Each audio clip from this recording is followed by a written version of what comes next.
Bismillahirrahmanirrahim. Assalamualaikum warahmatullahi wabarakatuh. Selamat siang, salam untuk kita semua. Selamat datang kepada para peserta webinar. Selamat bergabung dalam webinar Save Life, Clean Your Hand, and Beware of Antimicrobial. Webinar ini diselenggarakan oleh Komite Pencegahan Pengendalian Infeksi dan Resistensi Antibiotik yang bekerja sama dengan Indonesia Training and Education Center, Rumah Sakit Dr. Cipto Mangunkusumo, dalam rangka memperingati Hari Kebersihan Tangan Sedunia, Hygiene Day, pada tanggal 5 Mei.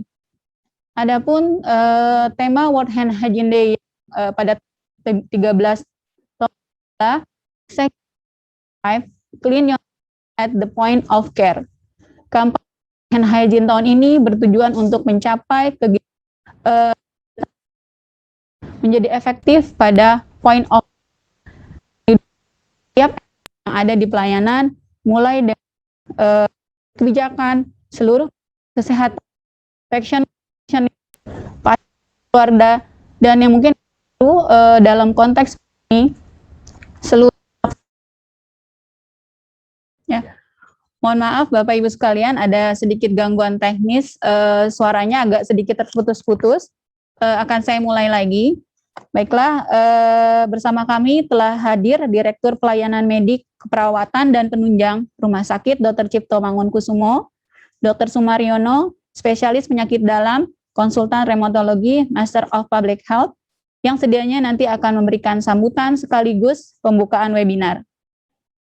Kemudian selamat datang juga kepada para sumber. Perkenalkan, saya Napuri. 1,5 jam ke depan saya akan memandu acara webinar kali ini. Sebelumnya saya akan membacakan tata tertib dari peserta webinar. Yang pertama, nama peserta sesuai dengan registrasi. Kemudian peserta sudah secara otomatis tercatat sebagai hadiran dan perlu menuliskan kolom hadir di kolom chat box. Pertanyaan nanti akan difasilitasi di kolom chat Q&A. Kemudian peserta dapat mengikuti pre dan post test yang akan disampaikan linknya di kolom chat box. Baiklah, selanjutnya acara akan diawali dengan sambutan sekaligus pembukaan webinar oleh Direktur Pelayanan Medik Keperawatan dan Penunjang Rumah Sakit Dr. Cipto Mangunkusumo. Kepada Dr. Sumaryono, kami persilahkan.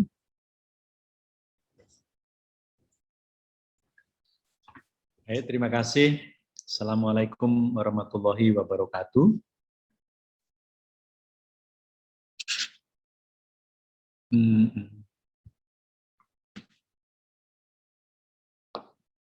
Selamat siang, salam sejahtera untuk kita semua. Apakah suara saya terdengar? Jelas, Dok. Oh, baik, yang saya hormati Ketua Komite PPI PRA RSCM, Dr. Ari Prayitno, kemudian para pembicara, dalam hal ini Dr. Ari dan Ibu Gortap, para peserta webinar dalam rangka World Hand Hygiene, Hand Hygiene Day. Maka pada hari ini teman-teman dari PPI PRA mengadakan webinar dengan judul Seconds Save Life and Clean Your Hand, serta satu lagi terkait dengan antimikroba adalah silakan untuk dimohon untuk selalu waspada terhadap pemberian antimikroba.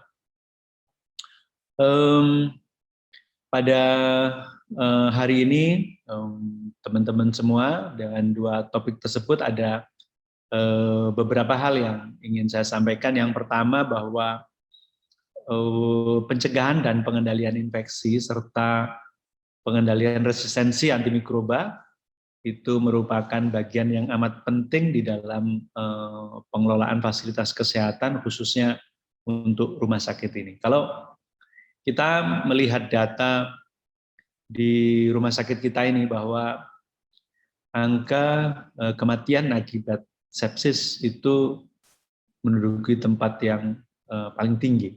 Jadi itu menunjukkan bahwa memang infeksi merupakan masalah yang sangat kritikal di tempat ini, sehingga upaya untuk melakukan pencegahan dan juga upaya melakukan pengendalian bila sudah terjadi infeksi itu merupakan tugas yang utama bagi rumah sakit kita RSCM ini yang mesti dilaksanakan oleh semua pihak, baik dari sisi manajemen dan terutama khususnya adalah bagi kita yang memberikan pelayanan langsung kepada pasien-pasien kita. Kemudian yang kedua, data dari PPRA tahun 2016-2019 itu juga didapatkan bahwa penggunaan antimikroba dalam hal ini yang allocation yang kategori 4 ya, itu angkanya masih cukup tinggi. Artinya pemakaian antibiotik perlu menjadi perhatian khusus di rumah sakit ini, dan untuk itu maka perlu adanya upaya strategis yang berkesinambungan baik untuk pencegahan maupun pengendalian infeksi serta penggunaan antimikroba di rumah sakit ini dengan baik. Nah, khusus mengenai masalah cuci tangan, saya kira hand hygiene merupakan bagian yang amat penting dari upaya untuk pencegahan infeksi dan sudah kita laksanakan sehari-hari, tapi mungkin perlu diingatkan kembali, perlu ditekankan kembali bahwa hand hygiene ini sangat penting dan momen-momen apa saja, 5 momen yang sudah kita ketahui semua, itu mesti kita ingatkan, dan lebih penting lagi adalah bukan hanya diingat tapi juga implementasinya nanti. Nah, sehingga kita bisa mencegah cross infeksi, mencegah terjadinya infeksi dari satu orang ke orang yang lainnya. Dan ini adalah sebetulnya satu upaya yang relatif murah untuk bisa kita lakukan di rumah sakit dan relatif mudah. Cuman masalahnya adalah konsistensi kita semua bagaimana supaya kita patuh pada standar atau prosedur untuk pencegahan infeksi dengan cara cuci tangan yang baik. Nah, yang kedua mengenai pengendalian antimikroba juga merupakan hal yang sangat penting, dan nanti Dr. Ari akan membahas hal ini, dan khususnya mengenai bagaimana indikasi. Bahwa indikasi memang harus tepat, kalau nggak ada indikasi ya tidak perlu pemberian antibiotik. Kemudian pemilihan jenis antimikrobanya, karena dengan pemilihan yang tepat maka akan bisa memberikan pengobatan yang baik dan diharapkan respon terapinya juga baik. Kemudian dosisnya, kemudian cara pemberian, serta lama waktu pemberian dari antimikroba merupakan hal-hal detail dalam pemberian antimikroba yang memang harus dipahami oleh semua dari kita para praktisi di dalam pemberian layanan kesehatan khususnya pada pengguna antimikroba ini. Dan kami dari direksi sangat mendukung upaya-upaya seperti ini dan memberikan apresiasi kepada Komite PPI PRA yang telah berupaya dan menyelenggarakan acara ini, dan sebagai salah satu dari upaya penting dalam upaya pencegahan dan pengendalian infeksi di rumah sakit ini.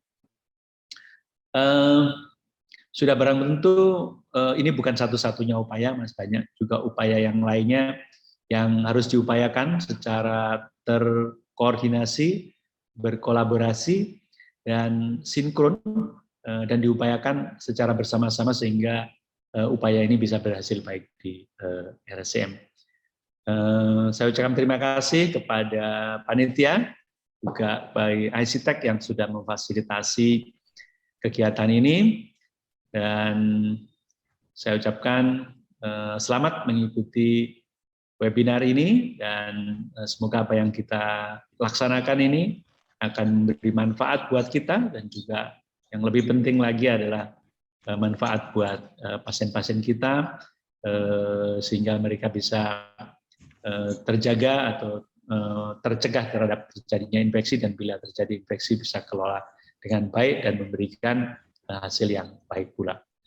Dengan mengucapkan Bismillahirrahmanirrahim, maka webinar Second Save Life and Clean Your Hand and Be Aware of Antimicroba ini saya nyatakan dibuka dengan resmi. Sekian dari saya, sekali lagi saya ucapkan selamat mengikuti webinar, semoga bermanfaat untuk semuanya. Assalamualaikum warahmatullahi wabarakatuh. Waalaikumsalam warahmatullahi wabarakatuh. Terima kasih Dr. Sumarno atas sambutan dan pembukaan webinar hari ini.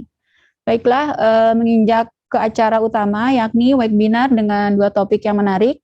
Telah hadir bersama kami dua narasumber yakni Dr. Ari Suprayitno, spesialis anak konsultan tropik infeksi, dan Nurse Gortab Sitohang, sarjana keperawatan Master of Public Health. Untuk penyampaian materi nanti akan masing-masing selama 20 menit. Kemudian di akhir akan dilakukan diskusi jawab. Bagi peserta dapat menuliskan pertanyaan di chat box Q&A format tadi yang telah disebutkan. Baiklah, untuk waktu materi yang pertama, peran pencegahan pengendalian infeksi dalam pengendalian antimikroba. Prayitno, spesialis anak konsultan tropik infeksi. Sebelumnya saya akan Dr. Ari mengambil mulai dari dokter umum hingga dokter di FKUI. Kemudian aktivitas beliau sekarang staf divisi infeksi dan penyakit tropis, Ketua PPI PRA Rumah Sakit Dr. Cipto Mangunkusumo, serta anggota tim Pinere Rumah Sakit Dr. Cipto Mangunkusumo. Pengalaman organisasi beliau sekretaris bidang ilmiah PP Cidai 2011 sampai 2014, dan yang terakhir wakil ketua IDAI Jaya sejak 2017 hingga sekarang. Mungkin bisa langsung Dr. Ari untuk penyampaian materi 20 menit ke depan. Silakan Dr. Ari. Baik, terima kasih Nurse Puri atas kesempatan yang diberikan. Assalamualaikum warahmatullahi wabarakatuh. Selamat siang menjelang sore kepada para peserta webinar siang ini. Saya Dr. Ari Prayitno, spesialis anak konsultan, akan menyampaikan materi yang pertama. Saya mohon izin untuk membagikan slide saya. Apakah sudah bisa diterima di sana? Ya. Sudah bisa diterima slide-nya, gambarnya? Baik. Jadi topik yang akan saya sampaikan adalah terkait peran pencegahan dan pengendalian infeksi dalam pengendalian antimikroba. Jadi kalau lihat judulnya ada dua pengendalian, yang satu terkait dengan pengendalian infeksi dan yang satu lagi terkait pengendalian antimikroba. Jadi ini dua hal yang sebenarnya dua berbeda tapi tidak pernah bisa lepas, tidak pernah bisa terpisah. Jadi pengendalian infeksi akan sangat memengaruhi pengendalian antimikroba, demikian juga sebaliknya. Dan khusus yang ini terkait dengan tema kita pada hari ini, yaitu kebersihan tangan, maka nanti akan kita lihat bagaimana upaya PPI atau pencegahan pengendalian infeksi ini termasuk upaya kebersihan tangan itu di dalam mengendalikan resistensi antimikroba yang mungkin terjadi. Ini kira-kira pokok bahasan yang akan saya bicarakan pada sore ini. Kita mulai dulu dengan yang namanya healthcare associated infection atau infeksi terkait dengan layanan kesehatan. Ini adalah nama lain. Kalau dulu namanya infeksi nosokomial, sekarang sudah diubah karena kalau nosokomial pengertiannya merujuk hanya pada rumah sakit, padahal infeksi seperti ini bukan hanya di rumah sakit, tapi di tempat perawatan pasien yang ada kemungkinan penggunaan antibiotik. Untuk healthcare associated infection ini adalah infeksi yang didapatkan oleh pasien selama perawatan di fasilitas pelayanan kesehatan yang tidak ditemukan dan tidak dalam masa inkubasi saat pasien masuk ke rumah sakit. Ini kira-kira terjadi 1 dari 25 pasien berdasarkan data CDC yang kami miliki. Dan penyebab terjadinya infeksi HAI ini sama dengan infeksi yang lain, dipengaruhi oleh 3 faktor, yaitu faktor pejamu atau orang yang sakit, faktor penyebab agent dari penyakitnya, yaitu mikroba, bakteri, virus, jamur, dan faktor lingkungan. Di sini faktor lingkungan akan sangat berperan nanti terkait dengan penularan atau transmisi, ya, dan terkait juga dengan lingkungan di mana agent dan host tersebut berada. Dampak dari HAI ini itu ternyata tidak ringan, cukup serius ya, dari mulai memanjangnya lama perawatan pasien, memanjangnya biaya perawatan pasien, kerugian dari rumah sakit dan pasien juga semakin meningkat, bisa menimbulkan kecacatan bahkan menimbulkan kematian, dan beberapa anggota masyarakat yang sudah sadar hukum, mereka tidak segan-segan dan tidak mustahil untuk mengajukan tuntutan. Mengapa tuntutan ini bisa terjadi? Bayangkan kalau seorang pasien yang masuk hanya karena dioperasi amandel saja, tonsilektomi, ternyata terkena infeksi yang berat, termasuk HI ini, dan kemudian dia harus masuk ICU dan bahkan meninggal, maka bisa saja menjadi tuntutan akibat ketidakpuasan dari pasien atau keluarga pasien sehingga terjadi tuntutan hukum sangat mungkin. Dan tentu hasil akhirnya citra rumah sakit sendiri, walaupun bangunannya mewah, walaupun rumah sakitnya itu sangat bagus, tapi kalau sudah ada citra buruk tentu akan menyebabkan namanya akan menjadi tidak baik. Jadi citra rumah sakit akan terpengaruh. Dan ini semua dapat dicegah dengan cara mencegah terjadinya HAI, yaitu dengan pencegahan dan pengendalian infeksi, termasuk pencegahan terjadinya resistensi terhadap antimikroba. Etiologi terjadinya HAI ini bisa karena faktor endogen, yaitu mikroorganismenya ada di dalam tubuh, dan ada faktor eksogen, yaitu mikroorganismenya ada di luar tubuh, termasuk di alat medis, termasuk di lingkungan perawatan, dan termasuk di hal-hal lain di luar tubuh dari pasiennya sendiri. Dan organisme resisten ini yang mesti diwaspadai karena yang resisten inilah yang nanti akan paling sulit dihadapi dan akan menimbulkan komplikasi yang paling berat. Ini adalah data epidemiologi yang terjadi di Amerika. Sayangnya data di Indonesia tidak sedetil dan selengkap di Amerika sehingga kita tidak punya data yang betul-betul sahih terkait dengan HAI di Indonesia secara tercatat dan terekam dengan baik. Tapi dari data Amerika saja sudah menunjukkan per tahunnya sudah banyak korban yang meninggal akibat HAI yang seharusnya bisa dicegah. Dan untuk tipe infeksi healthcare associated infection ini, sebenarnya HAI itu banyak sekali dan luas. Tapi oleh WHO yang perlu menjadi perhatian, yang perlu diwaspadai adalah 4 hal ini, yaitu infeksi aliran darah atau central line associated bloodstream infection atau disingkat dengan CLABSI, infeksi saluran kemih terkait kateter atau catheter associated urinary tract infection atau CAUTI, infeksi daerah operasi atau surgical site infection, dan pneumonia terkait ventilator atau ventilator associated pneumonia. Kalau kita perhatikan dari 4 ini sebenarnya memiliki ciri yang sama. Apa? Cirinya adalah mereka semua terkait dengan alat medis atau medical device. Ini yang nanti akan terkait dengan infeksinya, ya.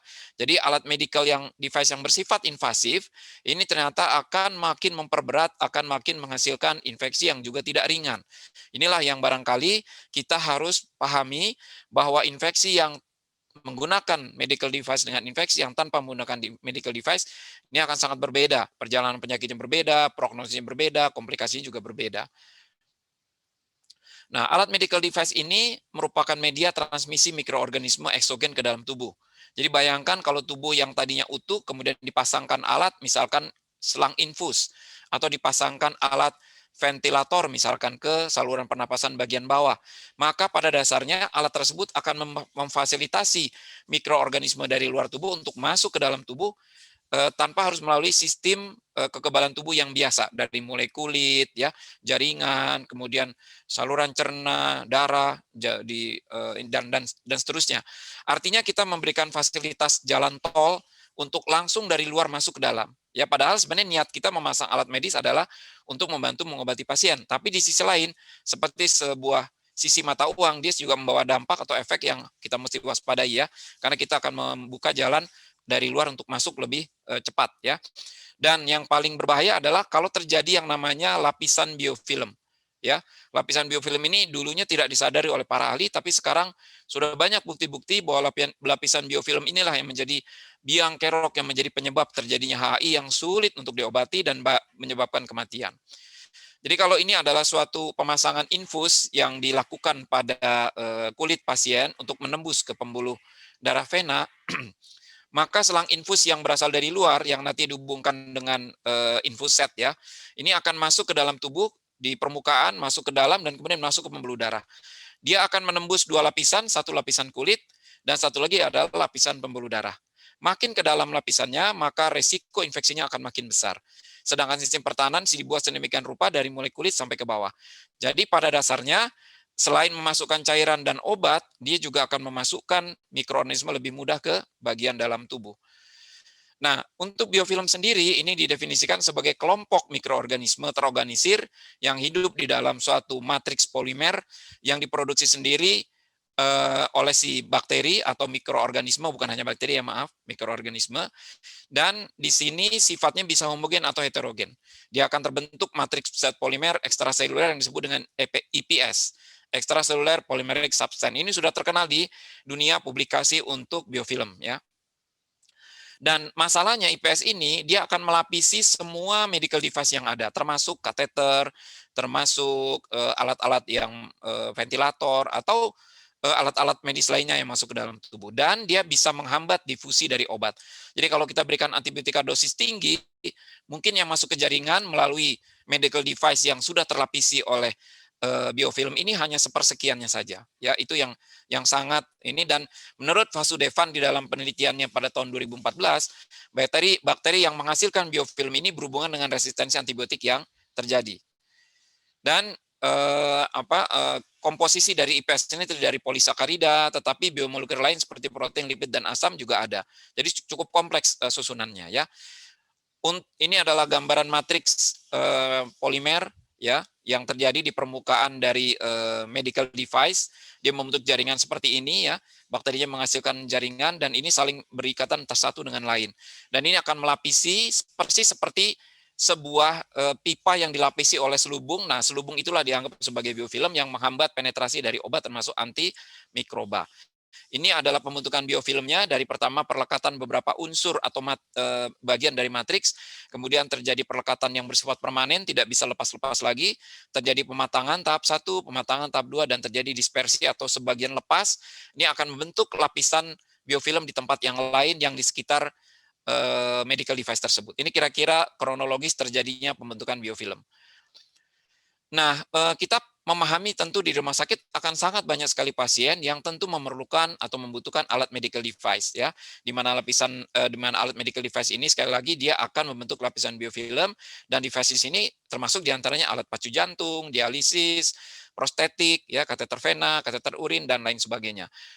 Dari beberapa data penelitian epidemiologi, data epidemiologi penelitian itu ternyata kuman-kuman yang sering ditemukan di rumah sakit adalah Staphylococcus aureus yang jenisnya MRSA, tentunya bukan yang sensitif, kemudian Pseudomonas aeruginosa, kemudian Klebsiella pneumonia, ya ada beberapa di RSCM juga ditemukan kuman-kuman yang bersifat multi drug resistant organism, ya. Nah, apa bahayanya medical device ini, device related infection ini? Kalau misalkan medical device ini ternyata dia bercampur atau pasti ada di situ mikroorganismenya, maka terjadi yang namanya device related infection dan ini terjadi HAI. Nah, HAI ini akan mengacu terjadinya atau terbentuknya multi drug resistant organism. Ini yang paling ditakuti oleh para ahli.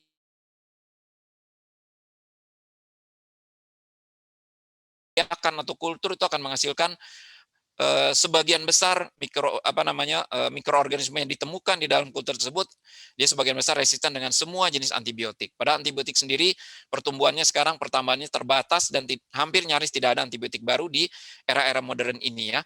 Jadi ini yang paling ditakutkan dan ini yang harus dicegah. Nah, ini adalah data hasil surveillance yang kami lakukan di RSCM selama 9 bulan dari Januari hingga September 2019. Jenis HAI yang kami temukan. Ternyata ada 4 jenis HAI tadi ya. Ada VAP, KAUTI, KLAPSI, dan SSI. Ini dari bulan ke bulan memang fluktuasinya berbeda, tapi boleh disimpulkan yang berwarna kuning ini itu adalah VAP, ternyata menempati paling tinggi. Kemudian yang kedua adalah KLAPSI, yang ketiga baru kemudian SSI, dan baru kemudian Kauti. Jadi memang setiap bulan itu hampir tidak pernah kosong dengan adanya HI ini ya. Nah, bagaimana upaya untuk mencegah agar tidak terjadinya HI ini? Maka kita harus menerapkan prinsip kewaspadaan standar. Tentu juga kalau kita menggunakan medical device, kita harus menggunakan bundle HI, dan yang paling penting juga adalah menggunakan antibiotik secara bijak. Ini apa yang disinggung oleh Bapak Direktur Medik tadi, bahwa penting sekali kita klinisi ikut berkontribusi terhadap terjadinya penggunaan antibiotika yang tidak bijak atau tidak sesuai dengan yang seharusnya. Untuk kewaspadaan standar, kita sudah mengenal ada 11 komponen kewaspadaan standar, diantaranya adalah kebersihan tangan atau hand hygiene, yang nanti oleh pembicara kedua, Nurse Gortap akan dijelaskan lebih dalam terkait dengan hand hygiene tersebut. Ya, ini sesuai dengan tema kita pada hari ini ya. Saya akan mulai sedikit dengan bundles HI. Apa saja bundles HI? Bundles adalah sekumpulan pedoman praktis berbasis bukti yang jika dilakukan secara kolektif dan konsisten akan menghasilkan luaran yang positif untuk pasien. Nah, kita mulai dengan bundles klapsi atau IAD, infeksi aliran darah ya. Jadi ini yang termasuk bundles adalah penggunaan alat pencegahan transmisi secara maksimal. Tentu APD ini yang kalau saya menyebutnya APD digunakan secara proper, tidak lebih, tidak kurang. Ya, tidak di bawah substandar, tidak substandar, tidak bisa overstandar, karena keduanya memiliki dampak yang negatif. Jadi yang harus pas. Ya. Mungkin lebih tepat optimal, bukan maksimal. Kalau maksimal nanti diambilnya selalu pasti yang paling besar ya. Kemudian membersihkan kulit dengan klorheksidin berbasis alkohol. Ya, ini lebih dianjurkan oleh WHO sekarang dibandingkan dengan iodin ya. Kemudian menghindari vena femoral bila perlu, khususnya pada pasien dewasa. Kalau anak memang sulit, kadang-kadang pembuluh darahnya sulit, rusak semua, jadi mau nggak mau femoral. Karena kalau femoral itu akan berisiko terjadinya transmisi atau perpindahan bakteri dari sekitar perineal ke kateter yang dipasang di daerah femoral. Kemudian evaluasi kebutuhan setiap hari kateter vena tersebut dan melakukan desinfeksi jika hendak memanipulasi jalur sentral. Itu adalah klapsinya, bundlesnya. Kemudian bundles yang berikutnya adalah untuk kateter, hindari penggunaan kateter urin jika ada alternatif lain. Ya, jadi kalau memang nggak perlu pakai kateter ya nggak usah pasang kateter. Kalau cuma untuk nampung urin, gunakanlah kateter in out saja. Jangan pakai dawar kateter yang harus dipasang balonnya dan menetap, yaitu sangat berbahaya. Kemudian menggunakan teknik aseptik pada pemasangan dan perawatan, bisa menggunakan perineal hygiene dengan klorheksidin 1 sampai dengan 2%. Dan harus dipantau setiap hari, kapan harus dilepas, kapan masih dipertahankan. Jangan lupa ada masa setiap kateter yang digunakan, usianya sesuai dengan bahannya, apakah latex atau bahan silikon, itu berbeda tentunya. Kemudian bundles untuk VAP, ventilator assisted pneumonia, yang pertama adalah memberikan sudut 30-45 derajat dari tempat tidur pasien. Ini tujuannya adalah agar tidak terjadi retensi lendir terlalu banyak dan terlalu lama. Kemudian kalau bisa dilakukan interupsi sedasi, kalau bisa cepat sadar dan dilepas itu jauh lebih baik. Kemudian perawatan oral hygiene dengan klorheksidin, karena mulut dari pasien itu, mulut kita itu kan kebun binatang. Kalau di situ tidak dijaga higienitasnya, tidak dirawat oral hygiene-nya, maka nanti bakteri yang tumbuh makin banyak dan makin poten, makin patogen. Kemudian profilaksis untuk ulcus pepticum ini juga /ulcer ya, dan profilaksis untuk terjadinya deep vein thrombosis ini juga harus diperhatikan karena setiap pasien yang dipasang ventilator akan berbaring cukup lama.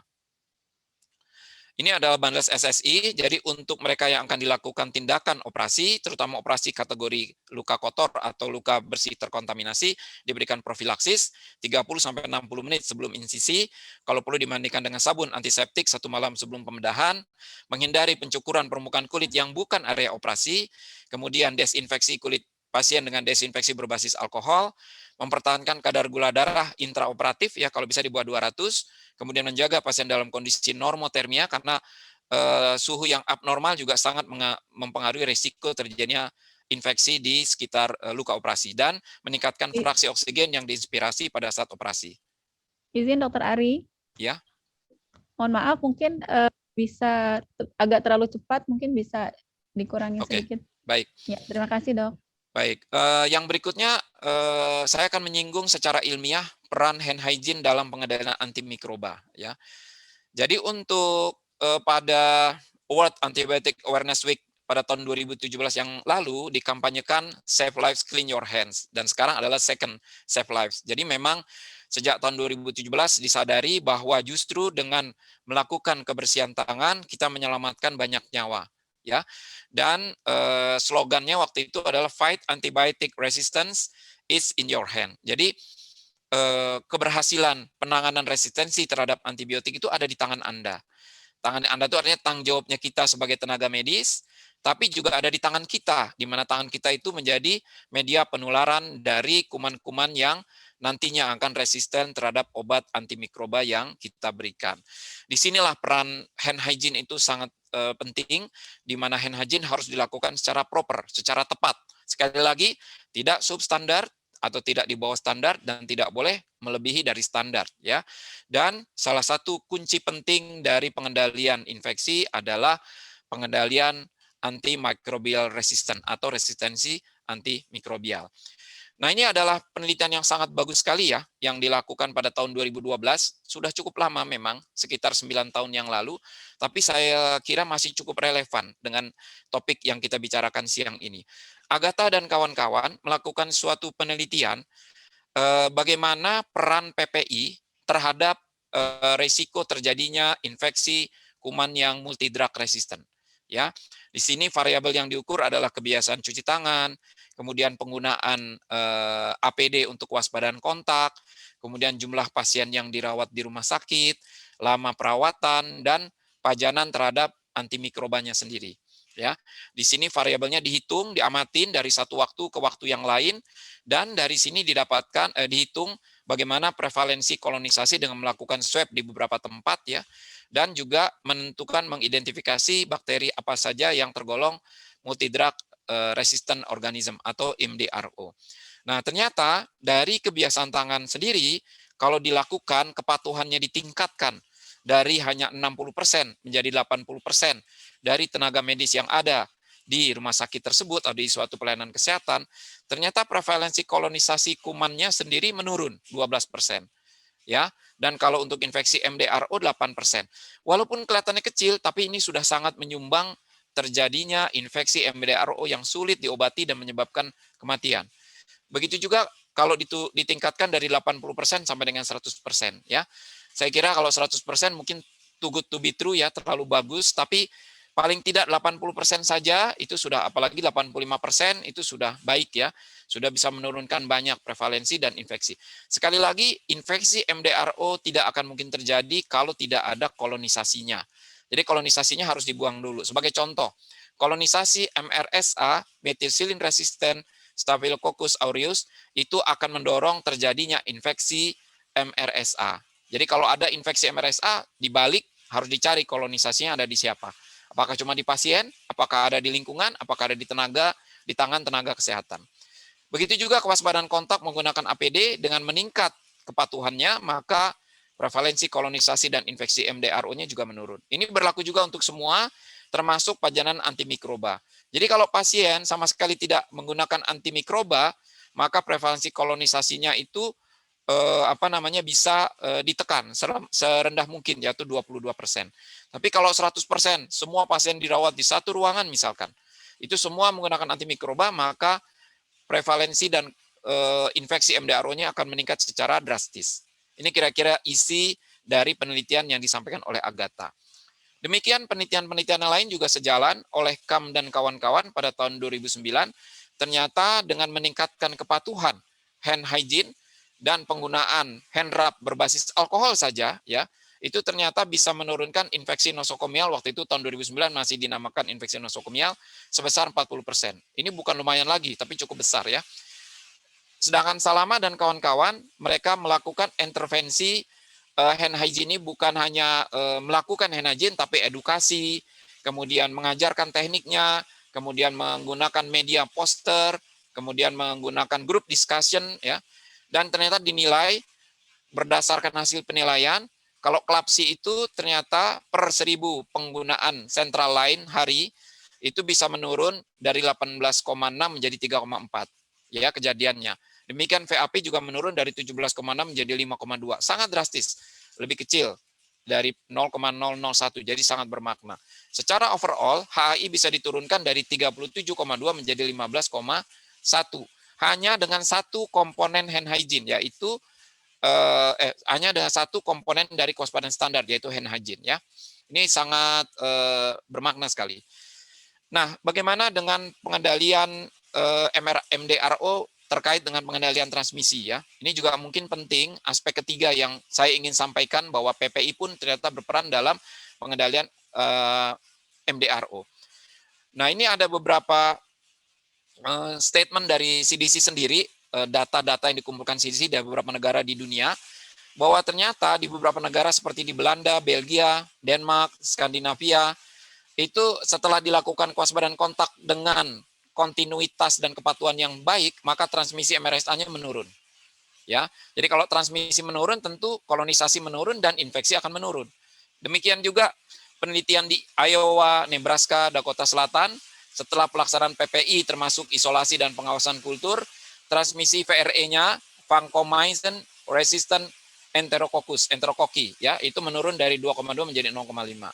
Demikian juga kalau kewaspadaan kontak dilakukan, penggunaan masker dikenakan secara patuh dan benar, kan kemudian mengurangi kepadatan ruang rawat, ya, maka eradikasi MRSA di NICU juga bisa tercapai. Dan yang terakhir, data yang menunjukkan bahwa eradikasi MDR, kuman asin atau bakter bau manii, ini adalah kuman yang superbug, paling sulit diobati. Ya, dari unit luka bakar itu ternyata bisa dilakukan eradikasinya bila implementasi kebersihan tangan, isolasi dan kebersihan lingkungan dilakukan dengan baik. Ini data yang dikumpulkan oleh CDC dan di website mereka ini sudah dinotifikasi oleh mereka, ya. Nah, kemudian untuk WHO Regional Office untuk Eropa, mereka menyatakan bahwa bila dilakukan pengendalian infeksi secara efektif, ya, maka akan mencegah satu dari 3 kejadian HAI, ya. Maka akan sedikit sekali penggunaan antibiotik yang mana akan mengurangi risiko penyebaran kuman-kuman yang resisten terhadap antimikroba, ya. Jadi every infection prevented is an antibiotic treatment avoided. Jadi dengan pencegahan terjadinya infeksi, di setiap pencegahan terjadinya infeksi, maka secara otomatis akan mencegah penggunaan antibiotik yang tidak perlu. Ini yang disampaikan oleh WHO Regional Office di Eropa. Sedikit mengenai antibiotik, ya, saya kira antibiotik dulu adalah obat dewa, terutama sejak tahun 1928, di mana survival rate dari pasien-pasien pembedahan dan kemoterapi sangat tertolong sekali. Kemudian leading cause dari kematiannya itu berubah dari penyakit yang menular menjadi penyakit yang tidak menular. Saking suksesnya antimikroba termasuk antibiotik, ya. Nah, tapi masalahnya sekarang penelitian tentang antibiotik itu sangat sedikit, ya. Kenapa? Karena mudah sekali terjadi resisten. Jadi jutaan dolar yang diinvestasikan untuk antibiotik baru itu hanya dalam waktu sekian bulan saja sudah resisten. Tidak ada satu farmasi yang mau menggelontorkan uang jutaan dolar, ya, miliaran dolar untuk membuat antibiotik baru dengan riset yang lama dan sulit, hanya terhalang karena resisten saja, ya. Apalagi pemakaian antibiotik sekarang bukan cuma di bidang medis saja, ya, dan penggunanya banyak yang misuse, ya. Maka timbullah kuman-kuman yang sangat resisten seperti MRSA, VRE, superbug bakteria dan lain-lain. Nah, ini adalah gambaran terjadinya resistensi suatu antimikroba akibat berbagai faktor, ya. Jadi di sini ada berbagai faktor karena penggunaan antibiotik yang tidak perlu, kemudian overuse, ya, kemudian penggunaannya di dunia bukan dunia medis, ya, di peternakan, ya, ini segala. Kemudian juga terjadinya infeksi kuman-kuman yang resisten dan ini akan memperpanjang usia perawatan dan sebagainya, dan menjadi sirkulus petrus atau lingkaran setan yang ujung-ujungnya tentu akan terjadi peningkatan kasus resistensi terhadap antimikroba. Ini adalah poster yang disampaikan, flyer yang disampaikan oleh WHO terkait resistensi antimikroba. Dan kita diutamakan untuk menggunakan antibiotika dengan indikasi yang ketat dan tepat, ya. Tadi yang disampaikan oleh Bapak Direktur Medik bahwa berdasarkan analisis alergisan yang dilakukan di RSCM masih banyak penggunaan antibiotik itu tidak sesuai indikasi, ya. Dan itu menjadi faktor utama pendorong terjadinya resistensi antimikroba. Antibiotik itu digunakan bisa sebagai terapi empirik, bisa juga terapi definitif dan sebagai profilaksis. Nah, masing-masing ini ada aturan-aturannya. Untuk empirik mungkin cukup 3-5 hari, diharapkan hasil kultur sudah keluar dan kemudian di reassessment. Sedangkan kalau terapi antibiotik definitif berdasarkan hasil kultur yang kita anggap percaya, kita deeskalasi atau menyempitkan penggunaan antibiotik sesuai dengan hasil kultur. Sedangkan profilaksis bedah hanya diberikan sebagai persiapan atau sebelum dilakukan tindakan bedah yang beresiko. Jadi tidak artinya tidak terus-menerus. Nah, yang penting sebenarnya adalah mengkombinasikan pengendalian infeksi ini pada setiap pasien. Tujuannya adalah untuk mencegah infeksi kuman-kuman yang berbahaya, HAI dan MDRO tadi, ya. Jadi mencegah infeksi akibat penggunaan medical device, melakukan upaya kebersihan tangan untuk mencegah penyebaran dari infeksi dari mikroorganisme tersebut, dan tentu menggunakan penggunaan antibiotik secara bijak atau prudent antibiotic usage, ya. Kombinasi ketiga ini, pemilihan atau selektivitas medical device, menggunakan kewaspadaan standar hand hygiene secara optimal, serta penggunaan antibiotika yang sifatnya prudent atau bijaksana, ini akan bersinergi untuk menciptakan upaya untuk mengerem terjadinya resistensi terhadap antimikroba. Ini juga demikian. Jadi rule dari pengendalian dan pencegahan infeksi ini terhadap antibiotika resisten ini sangat berkait antara satu dengan hal yang lain, sama dengan apa yang sudah saya jelaskan, ya. Dan ini menjadi tema utama dari WHO bahwa tidak bisa resistensi antimikroba hanya ditahan dengan cara tidak menggunakan antimikroba, ya. Antimikroba tetap digunakan secara bijak, tapi PPI-nya tetap harus dijalankan. Jadi harus berjalan bersama. Tidak bisa jalan satu persatu saja, ya. Karena saling mengkait dan saling mempengaruhi. Saya kira ini adalah pesan penting yang barangkali menjadi highlights dari pemaparan saya, bahwa healthcare associated infection itu masih menjadi penyebab utama morbiditas dan mortalitas infeksi di pasien-pasien di rumah sakit, bukan hanya dewasa tapi juga anak. Dan setiap infeksi HAI itu bisa dicegah dengan penggunaan antibiotik dan antimikroba. Kita mesti bedakan, ya, antimikroba itu termasuk anti jamur, anti parasit, ya, antivirus, ya. Sedangkan kalau antibiotik hanya untuk bakteri saja. Tapi intinya sama, HAI bisa disebabkan oleh mikroorganisme bisa disebabkan oleh mikroorganisme yang lain selain dari bakteri, ya. Kemudian penggunaan atau melaksanakan hand hygiene secara proper dengan 6 langkah pada 5 momen ini jelas menjadi keharusan. Nanti Nurse Gortap akan menjelaskan lebih detail. Dan setiap infeksi HAI, maka penggunaan bundle sehari ini menjadi sesuatu yang penting agar efektif dari penggunaan medical device yang digunakan tidak over dan menyebabkan terjadinya resistensi terhadap antibiotik. Saya kira itu saja dari saya, apa yang saya sampaikan. Semoga jelas. Kalau ada hal yang belum jelas, silahkan disampaikan melalui kolom pertanyaan. Saya akan mencoba menjawab sebatas yang bisa saya jawab. Saya kira itu saja. Terima kasih atas perhatiannya. Assalamualaikum warahmatullahi wabarakatuh. Saya kembalikan kepada moderator Nurse Hasnapuri. Ya. Waalaikumsalam warahmatullahi wabarakatuh. Dr. Ari, untuk para peserta mungkin yang akan pertanyaan kepada Dr. Ari bisa ditulis dulu di kolom Q&A dengan format nama, asal, kemudian pertanyaan pembicara kepada siapa, dan pertanyaannya. Baiklah, selanjutnya masuk ke materi kedua, ini kebersihan tangan, pilar utama dalam pencegahan infeksi. Dengan narasumber Nurse Gortap, Sarjana Keperawatan, Master Public Health. Sebelumnya bacakan CV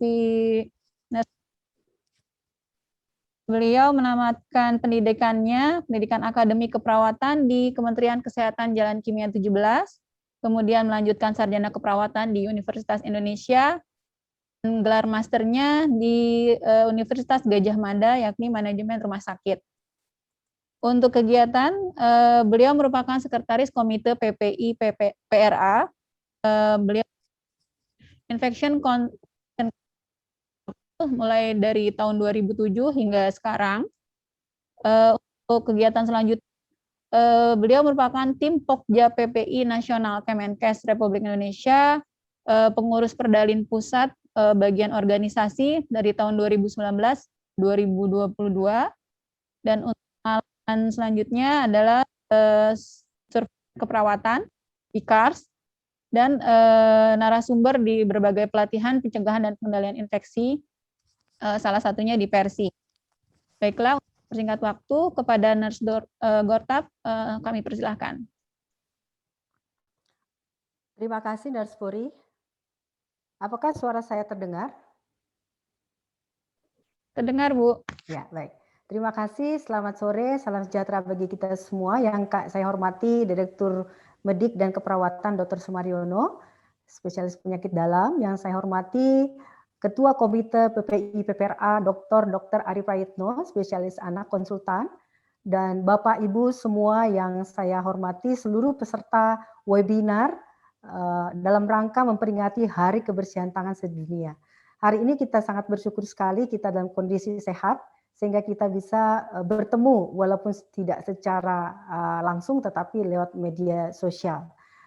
Dan kami juga berterima kasih tentu dari tim dari ICTech yang sudah memfasilitasi pertemuan kita pada sore hari ini. Tadi sudah banyak sekali yang sudah disampaikan oleh Dr. Ari Prayitno, tetapi saya mungkin hanya menambahkan saja dari apa yang sudah disampaikan oleh beliau. Jadi kenapa disebut pilar sebenarnya adalah karena kalau kita lihat, jadi nanti timeline kita adalah pendahuluan, pengertian, dan strategi multimodal dari WHO dan kesimpulan. Jadi sekali lagi bahwa kenapa disebut pilar, kalau kita lihat dari CDC WHO, jadi memang yang pertama itu adalah tetap utamanya adalah kebersihan tangan yang menjadi poin utama dari kewaspadaan standar tadi. Kenapa? Ini mungkin tadi kalau Dr. Ari Prayitno bilang penelitiannya tahun sudah lama, tapi ini lebih lama lagi. Saya diingatkan dengan Bapak kebersihan tangan ini. Karena beliau meneliti itu memang sudah lama sekali ya. Jadi saya agak mundur sedikit ya, mundur Bapak Ibu untuk mengingatkan sejarah. Jadi kalau ditanya sejarah kebersihan tangan itu pasti jawabannya adalah Dr. Ignaz Samuels. Beliau adalah melakukan suatu observasi dan penelitian mulai tahun 1818 sampai 1865. Dan ini adalah story ya, ini adalah sejarah di mana hal yang sederhana ya, yang sederhana, kebersihan tangan ini kan hal yang sederhana, hal yang simpel, hal yang mudah. Kalau dilakukan itu dahsyat sekali dampaknya. Tadi saya sampaikan oleh Dr. Ari dari awal begitu dahsyat dan luar biasanya ya dari ketika kita melakukan kebersihan tangan. Tapi ada konsekuensi apabila hal yang sederhana tadi, pilar yang utama dan pertama tadi tidak dikerjakan. Kenapa sih sampai beliau itu melakukan penelitian ini? Jadi ceritanya adalah beliau ini adalah Dr. Samuels ini ada di suatu ruangan, yaitu beliau ada di area kebidanan ya kalau dilihat dari sejarahnya. Beliau mengobservasi bahwa di ruangan beliau sama di ruangan teman-teman di midwife itu adalah bidan itu, angka kematian tuh lebih tinggi di area di pelayanan beliau daripada di area teman-teman bidan. Nah, setelah diobservasi, para teman-teman bidan ini adalah sebelum dan setelah menolong persalinan, sebelum menyentuh pasien, setelah menolong persalinan, atau setelah melakukan aktivitas di sana, para bidan ini melakukan kebersihan tangan ternyata. Nah, beliau observasi di tempat beliau ternyata baik beliau sendiri maupun para student waktu itu adalah medical PPDS atau koas waktu itu ya bahasanya sekarang, itu kebiasaan yang dilakukan oleh para bidan tidak dilakukan oleh para baik Dr. Samuels maupun para student atau PPDS atau koas lah zaman sekarang gitu ya ceritanya. Jadi akhirnya beliau melihat oh ini ya hal yang sederhana yang beliau lakukan. Kemudian beliau melakukan penelitian karena waktu itu memang para bidan tidak pernah tidak aware dengan penelitian. Kemudian beliau sebagai dokter melakukan penelitian. Apa yang dilakukan oleh beliau adalah dengan memasukkan dengan ada ingat nggak zaman dulu kita ada itu suatu baskom. Kalau sebelum ada wastafel, handwrap zaman sekarang, itu kita dulu selalu ada dekat ada baskom di mana baskom itu kita masukkan suatu cairan. Saya waktu itu masih ingat pernah. Jadi beliau juga melakukan hal yang sama. Jadi waktu itu dibuatlah tempat mesin kayak baskom atau zinc gitu ya. Dimasukkan klorin zaman beliau itu, dimasukkan klorin ke dalam, maka setiap baik beliau maupun PPDS atau koas zaman sekarang itu harus wajib melakukan kebersihan tangan sebelum masuk ke ruangan pasien, dan setelah menyentuh pasien itu baru 2 momen zaman itu. Nah, setelah dilakukan selama 3 tahun, apa yang terjadi? Angka kematian di tempat beliau yang sederhana tadi yang disampaikan oleh Dr. Ari ini yang saya bilang mundur ya. Apa yang beliau lakukan selama 3 tahun itu dengan di klinik beliau, ternyata angka kematian di tempat beliau maupun hampir menyamai, terjadi penurunan, hampir menyamai di tempat kematian para bidan. Nah, inilah sejarah yang tidak bisa kita tidak bisa kita lupakan. Karena kalau kita lupakan ya sulit kita akan melihat bahwa sejarah itu sangat penting. Ternyata ini hal yang sangat penting untuk mencegah kematian. Kalau tadi terkait dengan terpasang alat-alat di dalam tubuh pasien, sekarang adalah tangan yang langsung menyentuh kepada pasien dan menolong pada saat persalinan. Jadi memang ini adalah sangat luar biasa, hal yang sederhana yang sudah dibuktikan tahun 1800-an, dan menurut saya sampai sekarang ini adalah sangat-sangat sesuai dengan kondisi saat ini, dan tidak ada perbedaan tahun 1800-an dengan kondisi saat ini yang harus kita kerjakan. Tetapi apa yang beliau lakukan? Ternyata apa yang beliau beliau lakukan itu tidak mudah, karena ternyata para residen atau medical student itu para residen atau koas zaman sekarang itu resisten gitu ya. Kenapa? Ya kebersihan tangan repot gitu loh. Jadi jadi ternyata apa yang beliau lakukan walaupun penelitian sudah turun, tapi ternyata tidak mudah diterima oleh para zaman sekarang tuh koas sama PPDS ya, zaman dulu itu ya, sama petugas kesehatan yang bersama dengan beliau. Jadi akhirnya karena itu penolakan itu terjadi, kembali lagi ke semula, karena itu kan penelitian ya, dikawal betul pas saat penelitian. Tapi setelah penelitian selesai, udah tahu ada buktinya turun, tapi selesai itu turun lagi. Maksudnya tidak melakukan kebersihan tangan lagi. Akibatnya tetap terjadi peningkatan kejadian kematian di klinik maupun di rumah sakit. Jadi sekali lagi Bapak Ibu, memang ini sudah lama ya dibuktikan bahwa kebersihan tangan ini adalah hal yang sangat sederhana, mudah, tetapi berdampak sangat luar biasa. Sampai bisa meningkatkan kematian juga, bahkan bisa menurunkan apabila kita kerjakan dengan baik. Kenapa tadi sudah disampaikan banyak sekali, saya nggak berlama-lama, bahwa memang karena tangan ini yang bergerak. Tangan ini bergerak menyentuh diri kita, menyentuh pasien-pasien kita, menyentuh peralatan, menyentuh lingkungan. Otomatis karena Tuhan pun sudah menciptakan kita penuh dengan kuman, ya. Tanpa kuman di dalam tubuh kita, tanpa kuman di tangan kita, tidak mungkin kita hidup. Jadi kita ada saat ini karena memang ada mikroorganisme normal yang ada di tangan kita. Yang tadi disampaikan oleh Dr. Ari Praitno bahwa yang pronormal tadi yang ada di tangan kita sebenarnya tidak boleh masuk ke dalam pintu masuknya mikroorganisme, yaitu ketika pemasangan alat, kemudian ketika insisi luka operasi, ketika memberikan obat dan sebagainya. Nah, ini yang sebenarnya yang betul-betul kenapa begitu pentingnya kebersihan tangan itu adalah karena yang bergerak dan yang menyentuh seluruh yang berat ini adalah tangan kita yang akan menyebarkan hampir 80% adalah mikroorganisme yang ada di dalam tubuh kita maupun pasien maupun lingkungan dan peralatan, ya.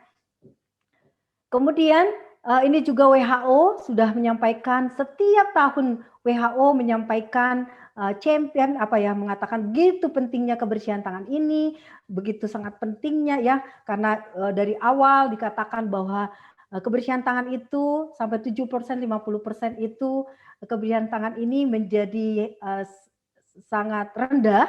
Kemudian terutama juga teman-teman yang ada di kamar operasi juga terkait dengan, oleh karena itu WHO mengajak kita semua untuk bergerak bersama, karena kalau kita bergerak bersama, kita memahami bersama, maka kepatuhan, kesadaran untuk melakukan kebersihan tangan ini menjadi sangat baik peningkatannya, ya. Kemudian bagaimana caranya? Sederhana sekali, Bapak Ibu sudah tahu ya. Jadi sekali lagi, kalau kita secara kasat mata tidak terlihat ada cairan, maka kita bisa berbasis alkohol. Tapi ketika misalnya ada secara kasat mata ada cairan atau ada kita melakukan tindakan invasif, maka kita bisa dengan air mengalir, bisa dengan berbasis dengan air dengan sabun, bisa dengan berbasis sabun yang dengan sabun cair dengan antimikrobial, bisa juga dengan sabun biasa, tergantung kondisinya. Kalau misalnya dengan antimikrobial, kita biasanya adalah tindakan-tindakan invasif yang kita lakukan kepada pasien. Kemudian kita sudah disampaikan lagi gimana caranya sederhana tadi, 5 indikasi yang memang kalau kita lakukan ya itu sebelum kontak dengan pasien, sebelum tindakan aseptik, setelah kontak dengan cairan tubuh, setelah kontak dengan pasien, dan setelah kontak dengan lingkungan sekitar pasien. Ini tadi yang saya sampaikan, mungkin detik inilah yang akan menjadi pembicaraan. Karena sebenarnya berapa lama sih yang kita lakukan tadi yang disebut penelitian dari 1800 yang 1800 ketika terbukti menurunkan kejadian kematian oleh Dr. Samuel Knowles, itu berapa detik, ternyata hanya dibutuhkan berbasis alkohol itu hanya 20 sampai 30 detik. Tapi bisa menyelamatkan hidup. Kemudian dengan berbasis air itu kita hanya membutuhkan adalah 40 sampai 60 detik. Tapi kalau kita lakukan bisa menyelamatkan nyawa pasien, bisa mencegah transmisi mikroorganisme, bisa mencegah terjadinya outbreak, bisa mencegah terjadinya wabah yang saat ini mungkin adalah wabah COVID-19, itu adalah yang sederhana, hanya beberapa detik kita lakukan, itu sudah menyelamatkan dunia, menyelamatkan diri kita, pasien kita, keluarga kita, bahkan bangsa kita mungkin yang saat ini. Jadi luar biasa. Inilah yang menjadi pesan untuk tahun ini. Detik yang kita kerjakan melakukan kebersihan tangan tadi akan menyelamatkan banyak nyawa, termasuk juga diri kita dan keluarga dan bangsa kita. Nah, bagaimana caranya nih Bapak Ibu sekalian untuk strategi multimodal yang disampaikan oleh WHO? Jadi yang pertama mungkin Bapak Ibu sudah ada ya, menjadikan kebersihan tangan ini menjadi program di rumah sakit kita masing-masing. Jadi bagaimana caranya menjadikan satu program? Ya berarti kita adopt. Kita adopt dari mana? Dari WHO. Jelas sekali WHO sampai saat ini memang bukunya sudah terbit tahun 2009. Ini ada buku ini sudah muncul dan ini akan terus diperbarui oleh WHO sendiri. Artinya semua kebijakan, semua program yang kita lakukan di rumah sakit kita masing-masing itu semua bermuara kepada guidelines yang dikeluarkan oleh Organisasi Kesehatan Dunia. Tentu juga mungkin ada guidelines yang dikeluarkan oleh dari Kementerian Kesehatan Republik Indonesia, PMK nomor 27 tahun 2017. Jadi kita menjadikan program di rumah sakit kita masing-masing, program penting ya. Jadi program yang, karena tadi kenapa penting sekali? Karena sederhana, simple, tapi membawa dampak yang luar biasa kalau kita lakukan, tapi membawa dampak yang luar biasa juga kerugian atau kematian apabila tidak kita kerjakan. Yang kedua, strateginya adalah melakukan pelatihan. Jadi memang kebersihan tangan ini perlu pelatihan, bukan hanya sekedar diseminasi.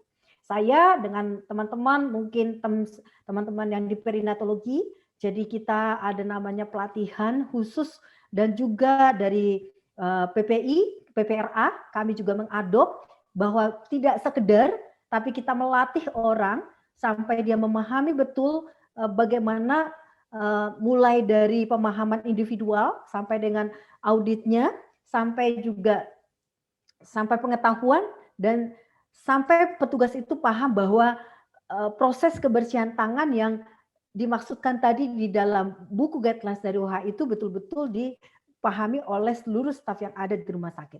Memang ini butuh butuh biaya, butuh tenaga, butuh waktu untuk melakukan pelatihan ini bagi staf. Dan pelatihan ini tentu rutin dilakukan. Apabila misalnya terjadi tren peningkatan angka HAI atau ada tren terjadinya, ada tren peningkatan atau terjadi KLB atau terjadi wabah, maka ini menjadi suatu momen untuk melakukan kembali, untuk melatih kembali, melakukan kembali daripada seluruh staf yang ada di rumah sakit. Jadi siapa saja sebenarnya yang harus rutin dilatih, yaitu seluruh staf, yaitu staf yang ada di ruangan, staf baru, peserta didik, Kemudian kalau untuk teman-teman kita, yaitu pasien dan pengunjung, itu kita bisa melakukan diseminasi atau sosialisasi. Tapi kalau untuk staf itu adalah tetap namanya pelatihan kebersihan tangan. Jadi beda sekali antara pelatihan kebersihan tangan dan sosialisasi. Ya, jadi kita membutuhkan, kalau pelatihan ini kita membutuhkan sekitar 6 jam, ya, bahkan kalau perlu dipanjangkan sampai paham betul, memahami staf tertentu. Tapi kalau untuk sosialisasi mungkin kita hanya butuh 25 sampai 10 menit, ya. Kemudian strategi lagi adalah dari WHO di rumah sakit kita maupun di rumah sakit Bapak Ibu sekalian, penyediaan fasilitas.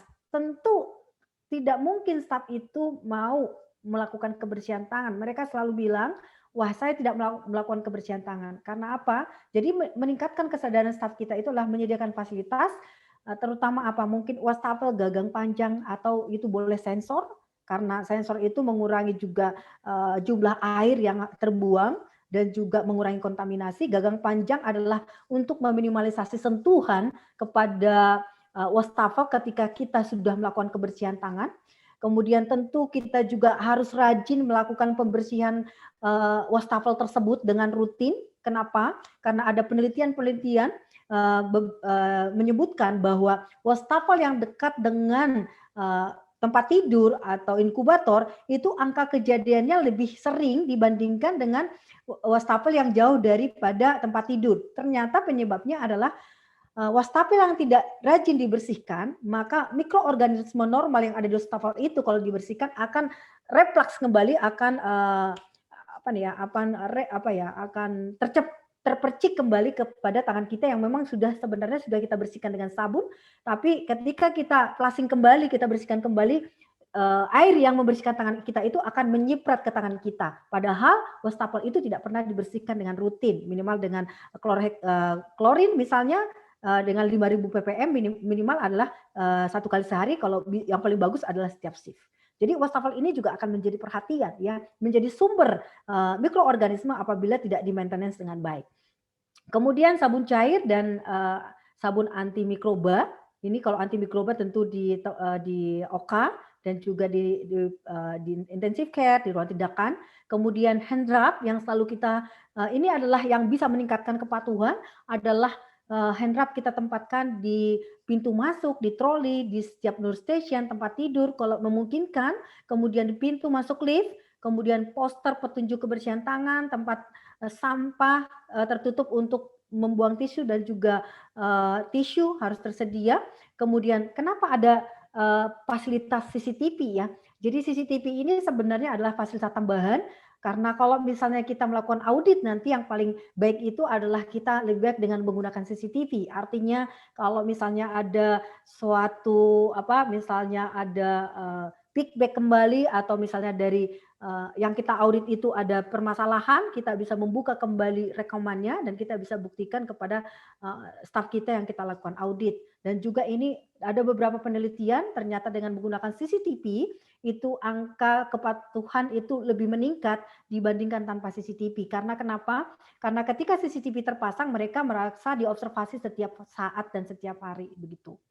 Kemudian strategi berikutnya kapan melakukan audit. Kemudian setelah kita jadikan program, kita sediakan fasilitas, kita edukasi, kemudian kita melakukan audit. Tanpa audit yang rutin kita lakukan, itu tentu tidak akan bermakna hasilnya apa yang kita kerjakan.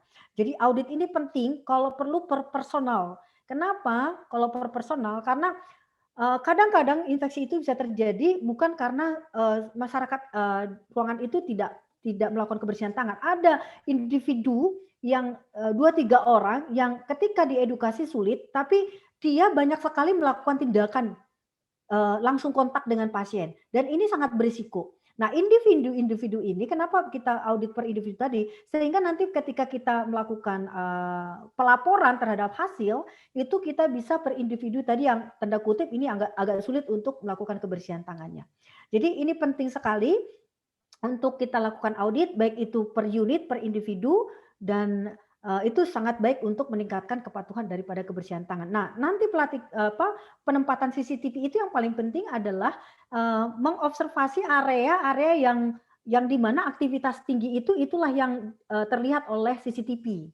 Jadi diharapkan yang banyak aktivitas itulah yang terlihat oleh CCTV supaya nanti ketika kita melakukan audit lewat CCTV ini bisa menggambarkan kondisi yang sesungguhnya ada di ruangan kita masing-masing. Kemudian strategi berikutnya adalah menyediakan fasilitas informasi atau edukasi ya. Jadi tentu rumah sakit Bapak Ibu dan juga rumah sakit kami adalah berusaha semaksimal mungkin bisa lihat video lihat media elektronik, itu bisa di pengunjung, bisa juga di EHR, bisa juga di media internet ya, media sosial, banner, poster itu penting. Sebenarnya tujuannya apa? Reminder. Contoh, hari ini tanggal 5 Mei seluruh dunia mengingatkan kita betapa hal yang sederhana, simple tapi berdampak besar ini kita bisa kerjakan, bisa menyelamatkan hidup, nyawa pasien-pasien kita, bahkan diri kita sendiri. Jadi artinya ini adalah pengingat buat kita selalu untuk melakukan kebersihan tangan. Pengingat ini bisa juga ditaruh di atas tempat tidur pasien atau di pintu masuk kamar-kamar pasien sebagai pengingat ketika kita merawat pasien sehingga lebih mudah untuk sebagai pengingat. Atau ada beberapa penelitian juga mengatakan pengingat itu bisa dari antar staf kita masing-masing. Misalnya saya diingatkan oleh Dr. Ari Praitno atau saya mengingatkan Dr. Ari Praitno sebagai petugas kesehatan yang peduli tentang kebersihan tangan, atau bisa juga pasien. Jadi pasien itu mengingatkan saya, misalnya saya menyentuh pasiennya, sebelum menyentuh bisa kita edukasi pasien untuk mengingatkan staf. Itu juga adalah salah satu untuk meningkatkan kepatuhan kebersihan tangan ini. Jadi sekali lagi media informasi itu bisa antar kita, staf, bisa juga antar pasien mengingatkan kita, itu tidak tabu, itu hal yang bagus sekali untuk mencegah, dan juga dari media informasi atau edukasi yang dimiliki oleh rumah sakit masing-masing. Nah, ketika kita audit tentu kita melakukan umpan balik. Kenapa penting umpan balik? Tanpa umpan balik ini akan sulit kita melihat peningkatan kepatuhan. Beberapa pengalaman di rumah sakit kami bagaimana ketika tren infeksi meningkat, kemudian kami bisa melihat bahwa ternyata tren kepatuhan kebersihan tangannya juga turun.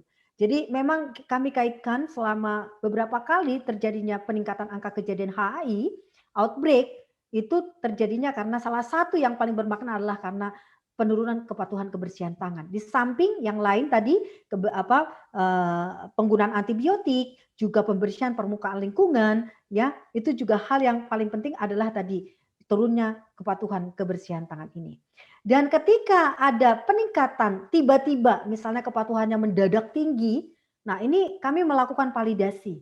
Kok ini angkanya tiba-tiba mendadak tinggi gitu ya? Tiba-tiba misalnya 99 atau sebagainya, maka kami akan bersama-sama dengan teman-teman unit kerja bersama-sama melakukan validasi. Validasi itu kedua pihak, baik dari IPCN maupun petugas yang melakukan audit di ruangan. Jadi kita bersama-sama duduk, bersama-sama melihat CCTV atau langsung observasi langsung, kita menggunakan tools yang sama. Kemudian ketika kita melihat satu orang yang sama, artinya saya melihat Nespuri misalnya saat ini misalnya lagi kontak dengan pasien atau melayani pasien, saya misalnya dengan Dr. Ari Praitno sedang observasi barang gitu ya. Jadi kami berdua ini melakukan observasi dengan tools yang sama, mengobservasi nurse Puri yang sedang melakukan tindakan ke pasien. Jadi hanya bareng-bareng untuk memvalidasi itu bareng-bareng dengan tadi dengan Dr. Ari, dua orang yang memiliki pengetahuan yang sama. Ketika ada perbedaan 10% antara saya dengan Dr. Ari dalam melakukan audit kebersihan tangan, berarti ada miss nih. Nah, ini harus dilakukan pelatihan ulang ya. Harus diedukasi ulang cara auditnya. Tapi kalau misalnya antara ketika saya auditnya dengan Dr. Ari sudah sama dan hanya di bawah 10%, berarti cara auditnya Dr. Ari dan saya sama. Jadi validasi ini penting karena kadang-kadang kita ingin maunya karena ini adalah menjadi indikator penilaian individu maupun indikator penilaian unit, akhirnya kita tinggi-tinggikan kan seperti itu. Tapi kita dari Komite Pengendalian Infeksi itu harus memperhatikan tren ini. Karena kalau tren itu adalah tidak menggambarkan kejadian HI turun, maka kemungkinan adalah ada pengumpulan data kita belum tepat. Jadi sekali lagi, untuk meningkatkan kepatuhan kebersihan tangan ini adalah umpan balik dari hasil audit itu penting, baik itu secara individu maupun secara unit kerja, supaya ada peningkatan kepatuhan. Nah, kesimpulannya Bapak Ibu, bahwa seperti yang disampaikan oleh WHO ini hanya beberapa detik ya, kita melakukan kebersihan tangan dengan 5 indikasi, dengan 6 langkah, dengan 3 tahapan untuk kebersihan tangan bedah, dengan 20 detik sampai 30 detik berbasis alkohol, 40 sampai 60 detik dengan air mengalir, 3 sampai 5 menit untuk melakukan kebersihan tangan di kamar bedah, itu dapat menyelamatkan nyawa pasien, juga mencegah infeksi akibat pemasangan alat invasif tadi yang disampaikan oleh Dr. Ari, yaitu terkait dengan pemasangan ventilasi mekanik, terkait dengan pemasangan intravaskuler, terkait dengan pemasangan infus kateter menetap, dan juga terkait dengan insisi luka operasi, mencegah kejadian luar biasa, mencegah wabah, dan resistensi antibiotik. Jadi menjadikan kebersihan tangan sebagai program PPI adalah langkah yang efektif untuk meningkatkan pasien safety, dan juga dengan menerapkan strategi multimodal, kebersihan tangan dapat meningkatkan kepatuhan kebersihan tangan di rumah sakit saya dan juga Bapak Ibu sekalian yang sedang bersama-sama dengan kita saat ini. Demikian yang bisa saya sampaikan. Sekali lagi bahwa mari kita siap memutuskan rantai penularan infeksi. Dengan memutuskan rantai kuman, kita bisa melakukan dengan 5 momen kebersihan tangan. Terima kasih. Mudah-mudahan bermanfaat. Mohon maaf apabila dalam penyampaian ada hal-hal yang tidak berkenan di hati Bapak Ibu sekalian. Selamat sore. Saya kembalikan kepada moderator Nespuri. Ya, selamat sore juga Bu Gortab. Baiklah, masuk ke sesi selanjutnya yakni diskusi untuk para peserta. Mungkin dapat bisa mengajukan pertanyaan. Mungkin yang didahulukan yang pertanyaan live ya, yang tadi ada raise hand. Kira-kira mungkin bisa mengajukan pertanyaan sebelum saya membacakan pertanyaan di chat box. Ada? Ada Lilis Istriani, Rosni Nimala. Apakah mau mengajukan pertanyaan langsung?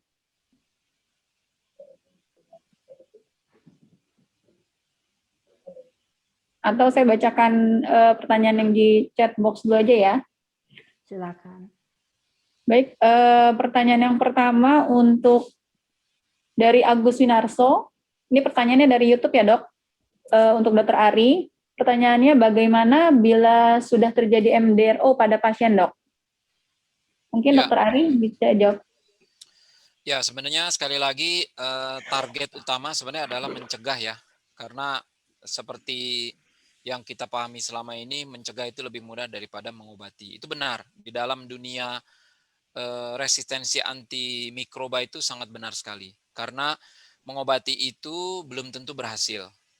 Ya, karena apalagi untuk kuman-kuman yang superbug bakteria seperti Acinetobacter baumannii. Itu biasanya semuanya resisten, tidak ada satupun yang efektif gitu ya, tidak ada satupun yang sensitif. Sehingga kita menggunakan antimikroba, dalam ini antibiotik yang mesti kombinasi, bisa double, bisa triple, tergantung seberapa berat kondisi klinis pasiennya ya.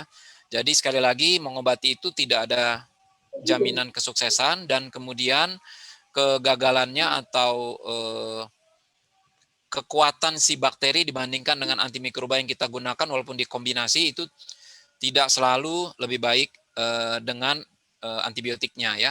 Jadi sekali lagi kalau bisa dicegah itu jauh lebih baik. Nah, pertanyaannya adalah bagaimana kalau misalnya sudah terjadi? Ya kalau sudah terjadi mau tidak mau adalah kita harus obati pasien tersebut. Tapi mesti dipahami bahwa mengobati seorang manusia, dalam ini tuh pasien yang sedang terinfeksi oleh kuman MDRO, itu tidak sesimpel itu gitu ya. Kita harus melihat dari berbagai aspek, dan selalu patokannya kalau saya dengan murid-murid saya itu saya ajarkan pasti lihat 3 aspek tadi, agent, host, and environment.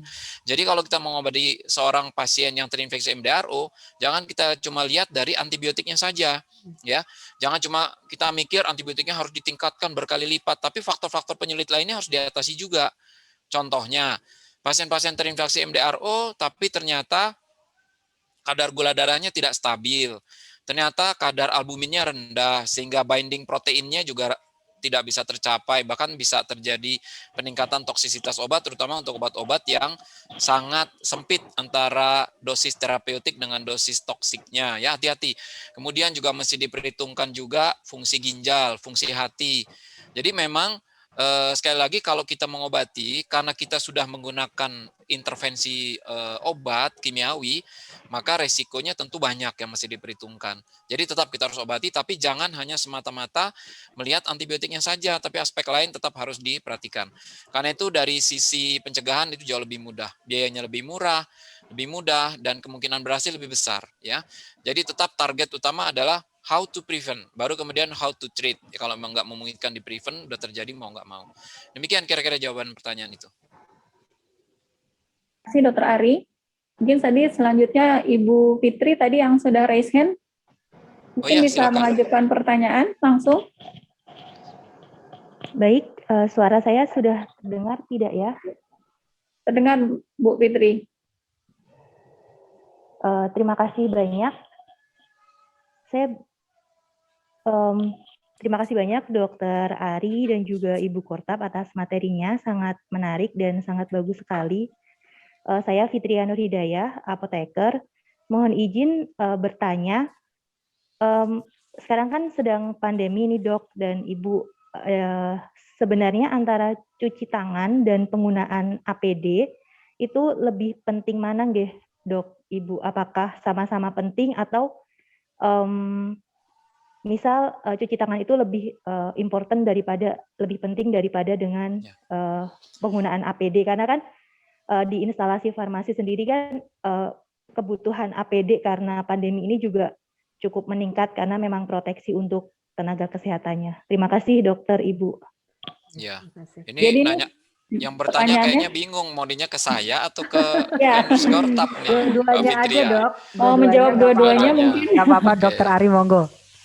Ya baik, saya akan mencoba menjawab ya. Terima kasih Mbak Fitri atas pertanyaannya. Ini mungkin pertanyaannya kelihatannya simpel ya, sederhana, tapi tidak mudah ya menjawabnya. Karena ini pertanyaannya sifatnya komparasi, sifatnya perbandingan. Mana yang lebih penting atau mana yang lebih utama kan? Jadi komparasi. Kalau komparasi tentu kita harus menyodorkan bukti-bukti atau menyodorkan pertimbangan-pertimbangan.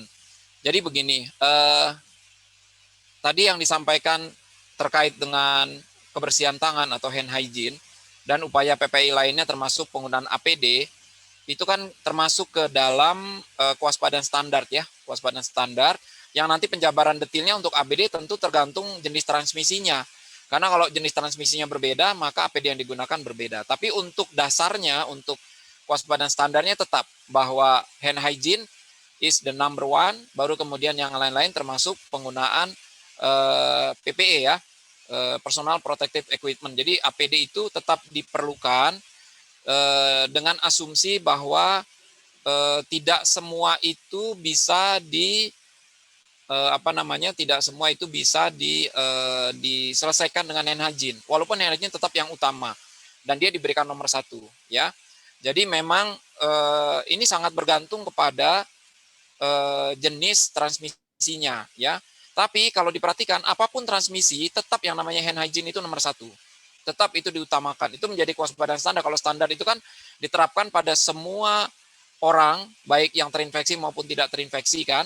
Jadi tidak memilih, tidak pandang bulu istilahnya. Kalau yang kewaspadaan berbasis transmisi kan kaitannya tentu dengan mereka yang sudah terinfeksi dan ada resiko penularan transmisi ya.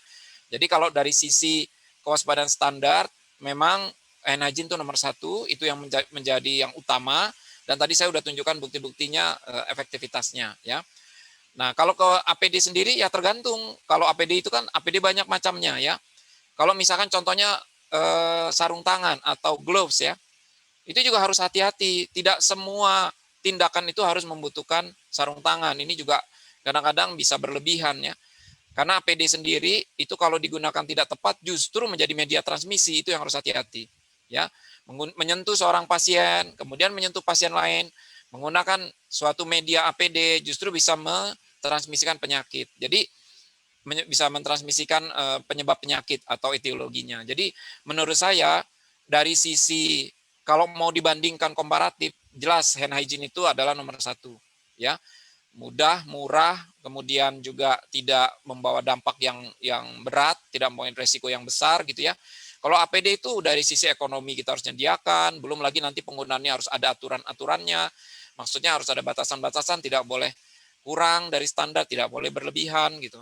Jadi kalau dari sisi, makanya sebenarnya di dalam tema dan perlu diingatkan sehingga diperingati, ditentukan tanggal tertentu adalah justru bukan penggunaan APD, tapi yang diperingati adalah Hari Hand Hygiene. Ya, itu menunjukkan bahwa hand hygiene itu adalah nomor 1 di dalam dunia PPI, dan itu sudah diikuti dengan bukti-bukti ilmiah yang tadi saya sampaikan. Banyak sekali hal-hal yang bisa jadi tapi bukan berarti bahwa APD tidak penting, jangan dibalik ya, jangan dibalik. Semua memiliki peran, tapi dari sisi kontribusi terhadap pencegahan penularan infeksi, saya kira kebersihan tangan itu tetap yang nomor 1. Silakan Bu Kortap kalau mau menambahkan.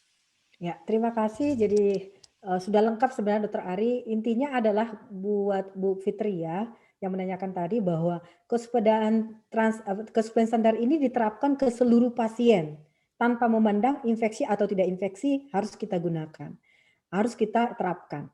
Jadi transmi itu tadi ada kontak droplet airborne, itu nanti APD disesuaikan dengan yang sesuai dengan jenis infeksinya. Jadi sekali lagi betul, mau infeksi tidak infeksi, mau COVID tidak COVID, kebersihan tangan harus kita kerjakan. Bukan karena pandemi COVID kemudian kita kebersihan tangannya jadi diperingati, bukan. Karena tadi 1800-an, Dr. Samuel, kenapa saya diingatkan itu? Karena Bapak kebersihan tangan ini mengingatkan kita kematian itu karena kebersihan tangan tadi bisa meninggal, pasien-pasien kita juga bisa terselamatkan karena kebersihan tangan yang sangat sederhana tadi. Jadi kalau ditanya saat pandemi COVID penting, ya kebersihan tangan penting. Tapi APD ya tetap dipakai menurut saya karena seluruh dunia juga mengatakan semua staf yang ada baik itu di masyarakat maupun di rumah sakit wajib menggunakan APD, yaitu apa? Masker. Jadi sebenarnya kita tetap pakai toh, ya tapi masker yang diwajibkan karena COVID-19 itu adalah lewat kontak, itu diputuskan dengan kebersihan tangan, droplet itu bisa diputuskan dengan menggunakan masker. Demikian mungkin tambahannya, terima kasih. Ya. Terima kasih Bu Kortap dan Dr. Ari atas jawabannya.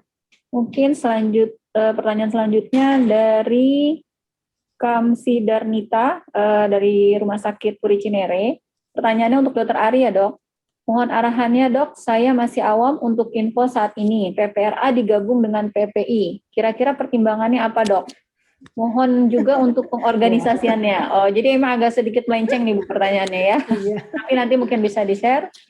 Kemudian pertanyaan kedua, kondisi COVID sekarang penggunaan antibiotik agak sulit dipantau di rumah sakit kami. Salah satu kendalanya saat akan dilakukan kultur untuk pengambilan sampel sputum sangat sulit karena sputumnya terlalu kental. Ini mungkin khas pada pasien COVID ya Dok. Nah ini untuk kondisi seperti ini bagaimana? Dan yang terakhir, mohon sarannya untuk kondisi pandemik ini apa yang bisa dilakukan oleh untuk tim PPRA di rumah sakit. Mungkin Dr. Ari bisa dibantu. Ini nomor 1 harusnya pertanyaannya tadi kepada yang membuka acara, memberikan sambutan, ya. Karena ini sifatnya kebijakan, sifatnya manajerial, ya.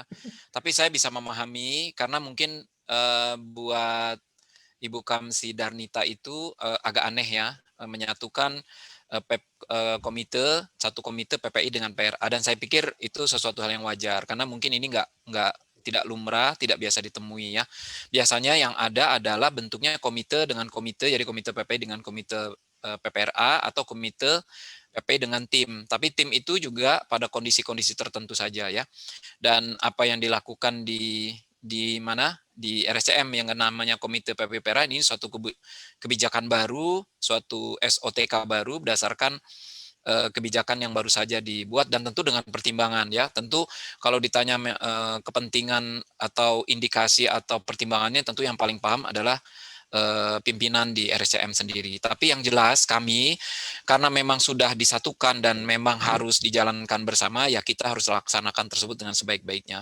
Saya kira tinggal menurut saya tinggal kita bekerja sama dengan baik antara unsur PPI dengan unsur PRA dalam hal ini ya. Karena masing-masing punya peran, masing-masing punya gawean, masing-masing punya role yang nantinya akan sangat perlu kerjasama ya. Seperti topik pada hari ini kan intinya adalah bagaimana kita memperbaiki citra rumah sakit dengan mengendalikan infeksi yang terjadi di dalamnya kan, yaitu dengan mengendalikan infeksi resistensi antimikroba yang sebenarnya juga bagian integral atau bagian yang tidak bisa lepas dari pengendalian PPI-nya juga gitu. Kadang-kadang ada hal-hal tertentu di dalam dunia PPI yang juga terkait dengan dunia antimikrobial ya, resistensi antimikrobial atau sebaliknya. Jadi intinya adalah kalau memang bisa terpisah itu jauh lebih baik ya, karena bisa biar konsentrasi dan fokus itu lebih baik. Tapi kalau tidak bisa, itu bukan berarti kita tidak bisa melakukan apa-apa. Dan kami sendiri jujur saja kami juga baru belajar, karena baru kali ini kita disatukan seperti ini, kita pun juga masih ibarat bayi itu masih tertatih-tatih belajarnya gitu ya, tapi nggak apa-apa. Artinya kita yang penting punya willingness, punya keinginan untuk memperbaiki diri ya. Mungkin kalau ada teman-teman yang punya pengalaman seperti itu, boleh kami juga dibagi. Siapa tahu ada yang punya rumah sakit yang punya komite yang bisa dijadikan satu seperti ini. Tapi kalaupun tidak ya kami tetap akan belajar sebaik-baiknya. Untuk pertanyaan nomor 2, memang betul bahwa pada kondisi tertentu produksi sputum dari pasien COVID itu memang cukup banyak ya, dan yang masalah adalah kental. Padahal inti dari pemeriksaan spesimen sputum itu adalah bagaimana menginduksi timbulnya batuk sehingga mengeluarkan isi dari lendir, isi dari sputum. Jadi isi sputum, jadi sputum itu kita keluarkan. Nah, untuk mereka yang masih mending kalau pada dewasa, pada anak itu sulit sekali. Anak belum bisa koordinasi untuk mengeluarkan isi dahaknya. Tapi kalau dewasa mungkin lebih mudah, tapi dewasa yang kental pun juga sulit ya.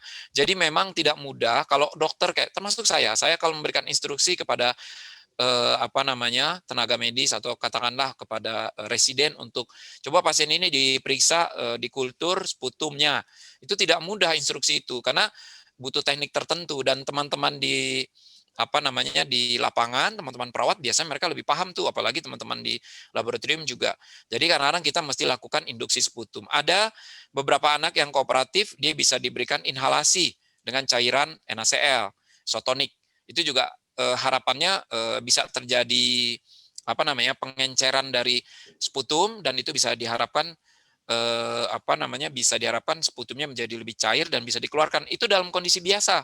Dalam kondisi COVID juga tidak mudah, apalagi kita tahu tindakan inhalasi itu adalah tindakan aerolisasi. Jadi risiko transmisi airborne-nya akan menjadi lebih besar ya. Antara APD-nya dan PPI lainnya semua juga harus disesuaikan. Jadi untuk kendala itu kami paham dan salah satunya adalah itu tadi ya, banyak minum, inhalasi dengan cairan yang bisa mengencerkan lendir atau sputumnya tersebut kemudian di ini. Tapi kalau anaknya tidak, kalau anak-anak biasanya dan itu di bawah 5 tahun ya itu nggak mungkin koordinasinya kooperatifnya itu sulit. Kira-kira seperti itu nomor 2. Nomor 3 untuk kondisi pandemi apa yang bisa dilakukan untuk tim PR? Saya kira banyak yang bisa dilakukan ya. Salah satu tantangannya, challenge-nya adalah apakah semua pasien COVID itu perlu dikasih antibiotik nggak? Itu yang penting. Karena ini tidak mudah menjawabnya ya. Apalagi sampai dengan sekarang kan khususnya pada anak-anak, kebetulan saya dokter anak ya, jadi pasien COVID pada anak, terutama anak-anak yang lebih muda, walaupun kasusnya lebih jarang dibandingkan anak yang lebih besar atau dewasa, tetap menjadi dilema juga. Karena kan kita tahu bahwa pemberian antimikroba dalam ini antibiotik adalah kalau ada indikasi infeksi bakteri, ya, dan itu bisa kita lihat dari klinis, dari laboratoris juga pemeriksanya. Kalau ada indikasi itu, kita anggap bahwa infeksinya campuran atau ada infeksi sekunder. Nah, maka pemberian antibiotik dalam ini memang pada tempatnya. Tapi kalau tidak ada buktinya, nah ini yang menjadi debatable. Ada yang sebagian bilang bahwa kalau tidak diberikan maka akan timbul komplikasi infeksi sekunder dan seterusnya. Tapi boleh berpendapat mungkin secara pribadi bahwa sebaiknya antibiotik diberikan kalau memang ada indikasi. Kalau tidak ada indikasi, ya mungkin ada manfaatnya karena kita sendiri belum tahu ilmu COVID ini kan masih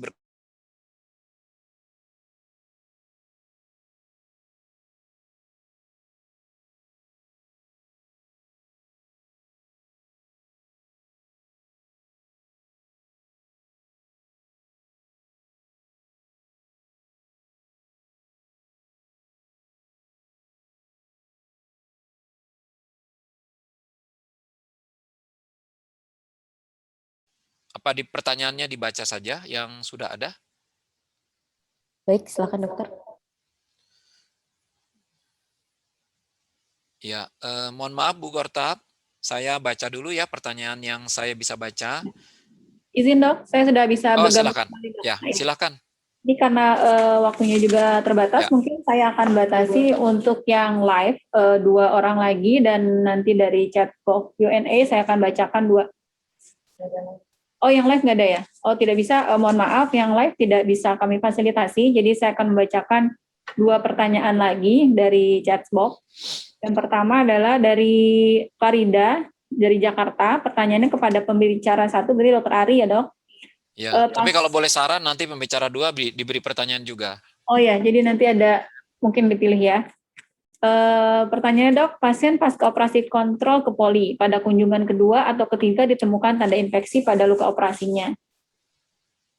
Sebaiknya tata laksana yang tepat, apakah kita beri antibiotik empiris dulu selama 5 hari, dan jika tidak ada perbaikan baru kita lakukan kultur, atau kita langsung dikultur tanpa memberikan antibiotik empiris dulu. Demikian dok. Ya, jadi memang pemberian terapi itu urut-urutannya adalah diberikan terapi secara empiris dulu. Kenapa? Karena diagnosisnya adalah infeksi bakteri kan. Kalau ada bukti tanda bahwa ini suatu infeksi bakteri, maka tata laksana antibiotik itu menjadi suatu keharusan. Tinggal jenis pemberiannya apakah profilaksis, empiris, atau definitif. Empiris tentu diberikan kalau belum ada bukti yang menyatakan bahwa ini suatu infeksi bakteri, tapi baru dugaan, baru estimasi. Educated guess-nya tuh ini kayaknya infeksi bakteri. Tapi kalau misalkan belum, kalau sudah ada bukti, namanya terapinya adalah definitif. Cuma masalahnya kalau dia di ruang kontrol rawat jalan, kemudian mau diperiksa dengan pemeriksaan kultur dulu, itu butuh waktu. Belum lagi nanti hasilnya belum tentu dia timbul. Padahal bukti-bukti infeksinya ada. Jadi saya kira pemberian terapi empiris lebih didahulukan, ya, atau harus diberikan dulu. Bu Gortab sepertinya keluar dari room ya dok ya? Mungkin terlempar dengan koneksinya yang terganggu di sana kali. Atau saya bacakan dulu untuk pertanyaan Dr. Ari ya dok? Ya boleh. Ya. Mana nih? Dari Arini Zainal dari ICU RSMH Palembang. Untuk Dr. Ari, beberapa bulan terakhir ini di ruangan saya kejadian ISBL dan MRSA. Meningkat bulan ini 4 kejadian. Selain mencuci tangan, pencegahan apakah yang harus kita lakukan agar tidak terjadi infeksi silang antar pasien? Apakah pasien ESBL atau MRSA harus dirawat di ruang isolasi terpisah dari yang lain? Iya, baik. Terima kasih. 2 kuman tersebut ya, MRSA atau MRSA ini? MRSA ya? Methicillin resistant Staphylococcus epidermidis ya. Kalau MRSA dan ESBL itu kan kuman-kuman yang memang sudah pilih tanding ya, bakteri yang memang tidak bisa dibunuh dengan antibiotik biasa. ESBL berarti extended spectrum beta lactamase. Jadi dia bakterinya menghasilkan enzim beta lactamase sehingga menetralisir antibiotik yang mengandung cincin beta lactam, sehingga dia harus dikasih antibiotik yang di atas itu tentunya. Nah, yang menjadi pertanyaan adalah kalau ada, jadi memang betul bahwa untuk tata laksana kita harus pilihkan antibiotika yang pilihannya dia bisa sensitif terhadap bakteri yang menghasilkan enzim beta lactamase ya. Contohnya adalah E. coli, Klebsiella pneumoniae, itu adalah bakteri-bakteri yang bisa yang lihat saja Cephalosporin generasi 3. Kalau Cephalosporin generasi 3-nya itu semua resisten, sangat mungkin ini adalah suatu bakteri ESBL. Nah, pada kondisi seperti ini ada beberapa antibiotik yang masih bisa digunakan, diantaranya adalah golongan carbapenem. Ya, carbapenem bisa digunakan untuk kuman-kuman yang ESBL. Mudah-mudahan bukan kuman yang tergolong KPC. Misalkan Klebsiella pneumoniae carbapenemase, yang terhadap carbapenem pun dia resisten. Ini sangat berbahaya. Kalau untuk MRSA hati-hati, Anda harus bedakan antara ini benar MRSA ya, patogen atau cuma kontaminasi. Ya, biasanya kalau dia timbulnya pada satu pemeriksaan kultur, klinis anaknya juga nggak terlalu jelek, ya, karena MRSA itu mestinya anaknya jelek karena dia dengan antibiotika yang bisa mengcover gram positif, termasuk Staphylococcus epidermidis itu nggak mempan. Jadi izin biasanya izin tadi MRSA dok, MRSA aureus. MRSA, oh ya, sama juga MRSA juga harus hati-hati ya. MRSA itu betul-betul apakah ini MRSA atau tidak ya, karena buat kita itu MRSA itu nanti korelasinya dengan penggunaan antibiotiknya harus menggunakan vancomycin karena pilihan utama antibiotiknya adalah vancomycin. Vancomycin adalah antibiotik poten untuk gram positif, tapi kalau sudah terjadi resisten sangat berbahaya karena dia pilihan utama untuk MRSA. Bayangkan kalau MRSA yang hanya bisa dibunuh dengan vancomycin, ternyata vancomycinnya resisten. Nah, jadi penggunaan vancomycin harus dibatasi betul, harus sesuai atau sepersetujuan dari konsultan PPRA, ya, atau ahli infeksi dan penyakit tropis yang memiliki pemahaman tentang penggunaan antimikrobial, ya. Jadi pada kasus-kasus seperti itu dipastikan dulu. Kalau dipastikan pemberian vancomycin boleh digunakan. Tapi kalau belum dipastikan atau hanya kontaminasi, hati-hati, ya. Dan kalau ada MRSA itu nggak berhenti pada MRSA. Karena ada infeksi, kalau emang itu positif confirm, harus dicari kolonisasinya dulu. Apalagi mau pasien-pasien yang mau tindakan. Ya, dan bisa itu dari pasien, bisa dari tangan petugas. Tangan petugas adalah salah satu media transportasi atau media penyebaran kuman MRSA. Saya kira gitu, Nurse Puri. Terima kasih, Dok. Bu Gorta masih belum bisa bergabung ya, Dok? Kayaknya belum bisa ya. Oh, belum bisa. Atau mungkin pertanyaan untuk Bu Gorta bisa bantu dijawab, Dok? Boleh. Nah, ini dari Mita Revanita nih, karena berhubungan dengan era COVID ya, Dok ya. Jadi pertanyaannya kepada Bu Gortap, bagaimana hand hygiene di ruang COVID, Dok? Karena mereka memakai handscoon. Lalu apakah alasan tidak boleh hand hygiene saat menggunakan handscoon? Mohon pencerahannya, soalnya di kami sulit sekali pengertian kepada semua petugas. Ini mungkin yang dihadapi oleh semua petugas di ruang COVID ya, Dok? Ya, saya kira asalnya adalah kekhawatiran ya, karena COVID sendiri kan melihat penyebarannya demikian cepat, bahkan ada beberapa yang memakan korban. Nah, ini Bu Gortap sudah ada. Silakan Bu Gortap mungkin lebih lebih duluan lah diminta untuk menjawab. Kalau nanti bisa ditambahkan. Izin, Dok, itu saya terputus. Tadi pertanyaannya apa ya, Dok? Mohon maaf. Silakan. Saya bacakan lagi ya, Bu. Ya. Ya, pertanyaannya, bagaimana hand hygiene di ruang COVID? Karena mereka pakai handscoon. Lalu apakah alasannya kita tidak boleh hand hygiene saat menggunakan handscoon? Mohon pencerahannya, karena sulit sekali memberikan pengertian kepada Ya, baik, terima kasih. Jadi pertanyaannya bagus sekali ya. Jadi memang awal-awal pandemi COVID ini karena semua orang kan memang belum memahami dan semua orang kewaspadaannya sangat tinggi. Jadi kami juga mengalami hal yang sama. Awalnya semua petugas kesehatan menggunakan sarung tangan yang terus-menerus, tetapi dengan edukasi yang terus yang kami lakukan, baik itu terhadap perawat dan dokter dan petugas kesehatan lainnya, lambat laun itu pemahaman mereka terhadap penggunaan sarung tangan ini juga akhirnya para staf bisa menerima dengan baik, walaupun memang perlu waktu untuk mengedukasi seluruh staf kita yang ada. Dan mungkin strateginya juga adalah kita langsung gitu ke unit tersebut, kita hadir di sana, mungkin nggak terus-menerus tapi sewaktu-waktu untuk memastikan bahwa ketakutan itu bisa akan berkurang apabila mungkin menyaksikan kita ya dengan kita menggunakan masker, kemudian kita melakukan kebersihan tangan, ternyata kita juga tidak tertular gitu.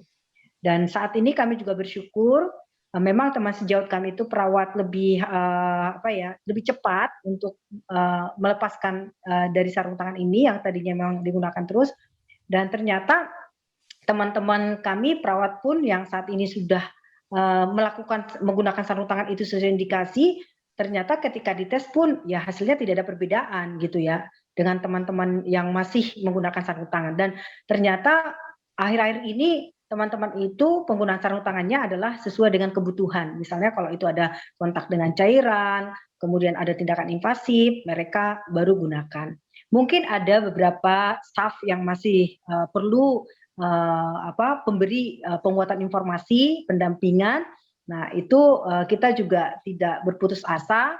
Dan yang paling penting kita ada bukti bahwa ada bukti auditnya, bahwa ketika memang kebersihan tangan itu tidak sesuai indikasi, tentu nanti kepatuhan kebersihan tangannya juga akan turun. Dan kita juga bisa hubungkan juga dengan peningkatan kejadian HAI yang ada di di ruangan kita atau di rumah sakit kita. Jadi sekali lagi Bapak Ibu sekalian yang kami hormati, memang ini tidak mudah, tapi dengan kita melakukan pendekatan, membuat kebijakan SPO, kemudian kita datang ke unit langsung, berkolaborasi, lambat laun bisa kok Bapak Ibu sekalian. Demikian yang bisa saya tambahkan. Mohon maaf ini koneksi saya terputus. Ya, terima kasih. Satu pertanyaan lagi, boleh Bu Gortap? Ya, silakan. Ya, ini pertanyaan terakhir ya. Sebenarnya pertanyaannya masih banyak sekali ini, jadi karena keterbatasan waktu. Yang terakhir dari Farida dari Jakarta, pertanyaan kepada Bu Gortap. Mungkin ada tips dan trik buat kami kepada para audit hand hygiene ya Bu, agar tenaga kesehatan itu patuh melakukan kebersihan tangan secara sadar, bukan saat melakukan audit saja, karena seperti yang kita ketahui kesadaran dan kebersihan tangan masih sangat kurang. Terima kasih Bu. Mungkin bisa di-share ya Bu tips and triknya. Baik, jadi sekali lagi tadi kalau kita tadi teman-teman seluruh Indonesia, kalau kita lihat sebenarnya multimodal yang disampaikan oleh WHO itu adalah tipsnya. Tadi ada tipsnya 6 ya. Jadi kalau tips yang 6 tadi kita ikuti, mulai dari kita memiliki program kebersihan tangan, kemudian ada SPO, kemudian ada kebijakan, ada fasilitas, kita edukasi, kita latih, kita audit, kita jadikan indikator, baik itu indikator penilaian individu maupun unit. Nah, ini akan membuat peningkatan kepatuhan itu. Jadi kalau kita mundur, kalau kita menyaksikan 14 tahun ya kalau jadi penilaian infeksi, tren peningkatan ini juga kami alami. Jadi sekali lagi multimodal tadi itu yang 6 ini harus kita kerjakan bersama-sama. Jadi nggak bisa salah satu, jadi harus 4 kayak bundles nih, kalau menurut saya ini bundles and hygiene ini. Jadi bundles and hygiene ini 6 ini tadi yang multimodal yang saya sampaikan tadi. Dan kemudian strateginya juga yang kami saat ini sedang kerjakan adalah mencoba di area berisiko itu menggunakan CCTV. Karena dengan menggunakan CCTV kami juga belum kita kaitkan sih, tapi kita akan mencoba ke arah sana. Kita coba akan bandingkan dengan menggunakan CCTV tanpa CCTV, apakah penelitian di luar itu berdampak apa enggak ya. Kalau di luar itu kan berdampak, ada beberapa penelitian dengan CCTV kepatuhannya lebih meningkat. Tapi sekali lagi kami juga sudah melakukan satu area di rumah sakit kami dengan menggunakan CCTV, memang dia stabil kepatuhannya gitu ya. Stabil karena apa? Karena itu tadi, karena dia dianggap sedang diobservasi terus-menerus seperti itu oleh yang dengan penggunaan CCTV tersebut. Jadi itu mungkin tips-tips yang kita bisa lakukan di rumah sakit kita masing-masing Bapak Ibu. Jadi sekali lagi bahwa berkolaborasi, ketersediaan, dukungan manajemen itu penting banget dalam pencegahan pelayanan infeksi, termasuk kepatuhan audit. Dan mungkin ada yang sulit-sulit, misalnya aduh DPJPA atau misalnya perawat A sulit banget, kita bisa pendekatan secara personal. Kita bisa langsung menyaksikan mereka, langsung kita edukasi. Misalnya gini, tadi saya melakukan audit kebersihan tangan nurse Puri gitu ya. Ternyata dari 5 kesempatan yang tadi saya observasi, nurse itu cuma tidak melakukan sama sekali. Jadi kapan kita sebutkan 5 indikasi tadi yang tidak lakukan. Kemudian kita edukasi sesaat, kita sosialisasi langsung. Kemudian kami akan melakukan audit secara lewat CCTV, kami tidak tahu waktunya. Jadi mohon nanti ini menjadi suatu asupan langsung, karena kalau misalnya ada staf yang sulit itu untuk patuh, kalau kita tidak kasih asupan kepatuhannya, dia tidak akan merasa. Dan kemudian kita bisa hubungkan juga misalnya pasien-pasien terinfeksi yang dipegang oleh petugas tersebut. Jadi itu mungkin salah satu yang bisa meningkatkan kepatuhan kebersihan tangan atau tips-tips yang kita bisa kerjakan di rumah sakit Bapak Ibu. Demikian Nurse Puri, mudah-mudahan bisa membantu teman-teman kita. Ya, baik. Terima kasih Dr. Ari dan Bu Gortap atas jawabannya. Semoga bisa menjawab pertanyaan dari teman-teman ya yang belum bisa tervalidasi jawabannya, bisa mempertanyakan di kesempatan selanjutnya. Mungkin sebelum kita tutup acara hari ini, biar terasa selebrasinya nih Bu ya, selebrasi Hari Kebersihan Tangan Sedunia. Mungkin saya ada sedikit share video, boleh ya Bu?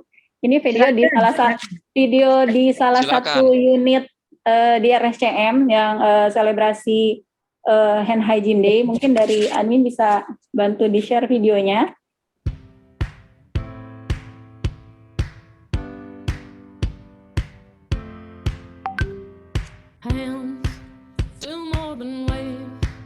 'cause hands can kill and they can save. You are the key, life's in your hands, so sing with me. You are the key, life's in your hands, so sing with me. Hands are such a simple thing, but our hands can change most everything. Keep care safe, give life a chance, clean care for all, it's in your hands. Hands are such a simple thing, but our hands can change most everything. Keep care safe and take a stand, clean care for all, it's in your hands. Safe, clean care saves lives, rubbing our hands helps us survive. Come and join the fight, demand clean care, it is your right. Come and join the fight, demand clean care, it is your right. Hands are such a simple thing, but our hands can change most everything. Keep care safe, give life a chance, clean care for all, it's in your hands. Hands are such a simple thing, but our hands can change most everything. Keep care safe and take a stand, clean care for all, it's in your hands. All around the world, All around the let's world, join our hands, let's join our and let's be hands heard. and let's be heard. Rub your hands for you, Rub your hands for for you, those you love, for those you love, and patience too. and patience too. All around the world, let's rub our hands and let's be heard. Hands are such a simple thing, but our hands can change most everything. Keep care safe, give life a chance, clean care for all, it's in your hands. Hands are such a simple thing, but our hands can change most everything. Keep care safe and take a stand, clean care for all, it's in your hands. It's in your hands, it's in your hands, it's in your hands.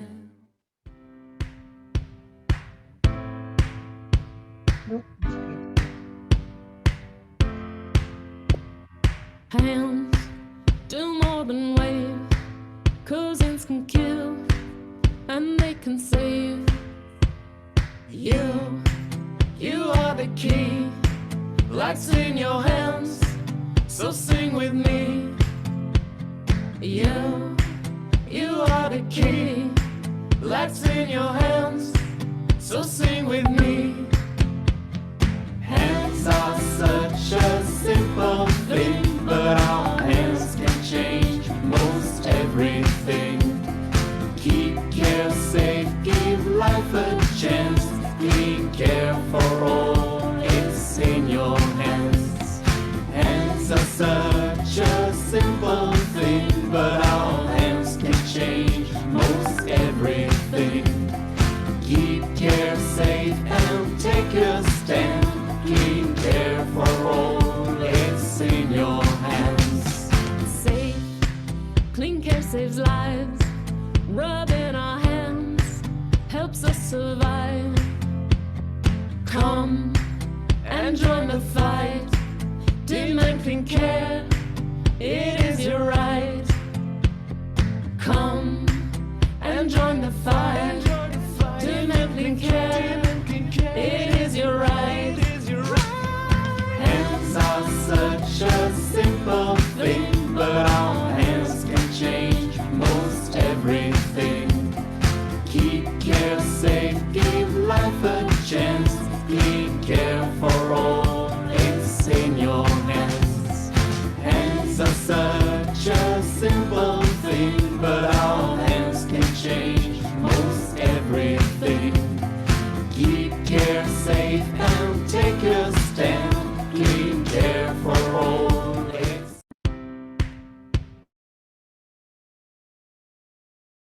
Terima kasih. Dengan berakhirnya video tersebut, berakhir pula acara webinar kali ini. Tidak lupa saya sampaikan untuk acara event webinar selanjutnya pada bulan Juni, yaitu tentang Interpretative Judgment in Clinical Microbiology Diagnostic. Saya ucapkan terima kasih, semoga acara ini bermanfaat. Dan sekali lagi, saya ucapkan selamat Hari Kebersihan Tangan Sedunia.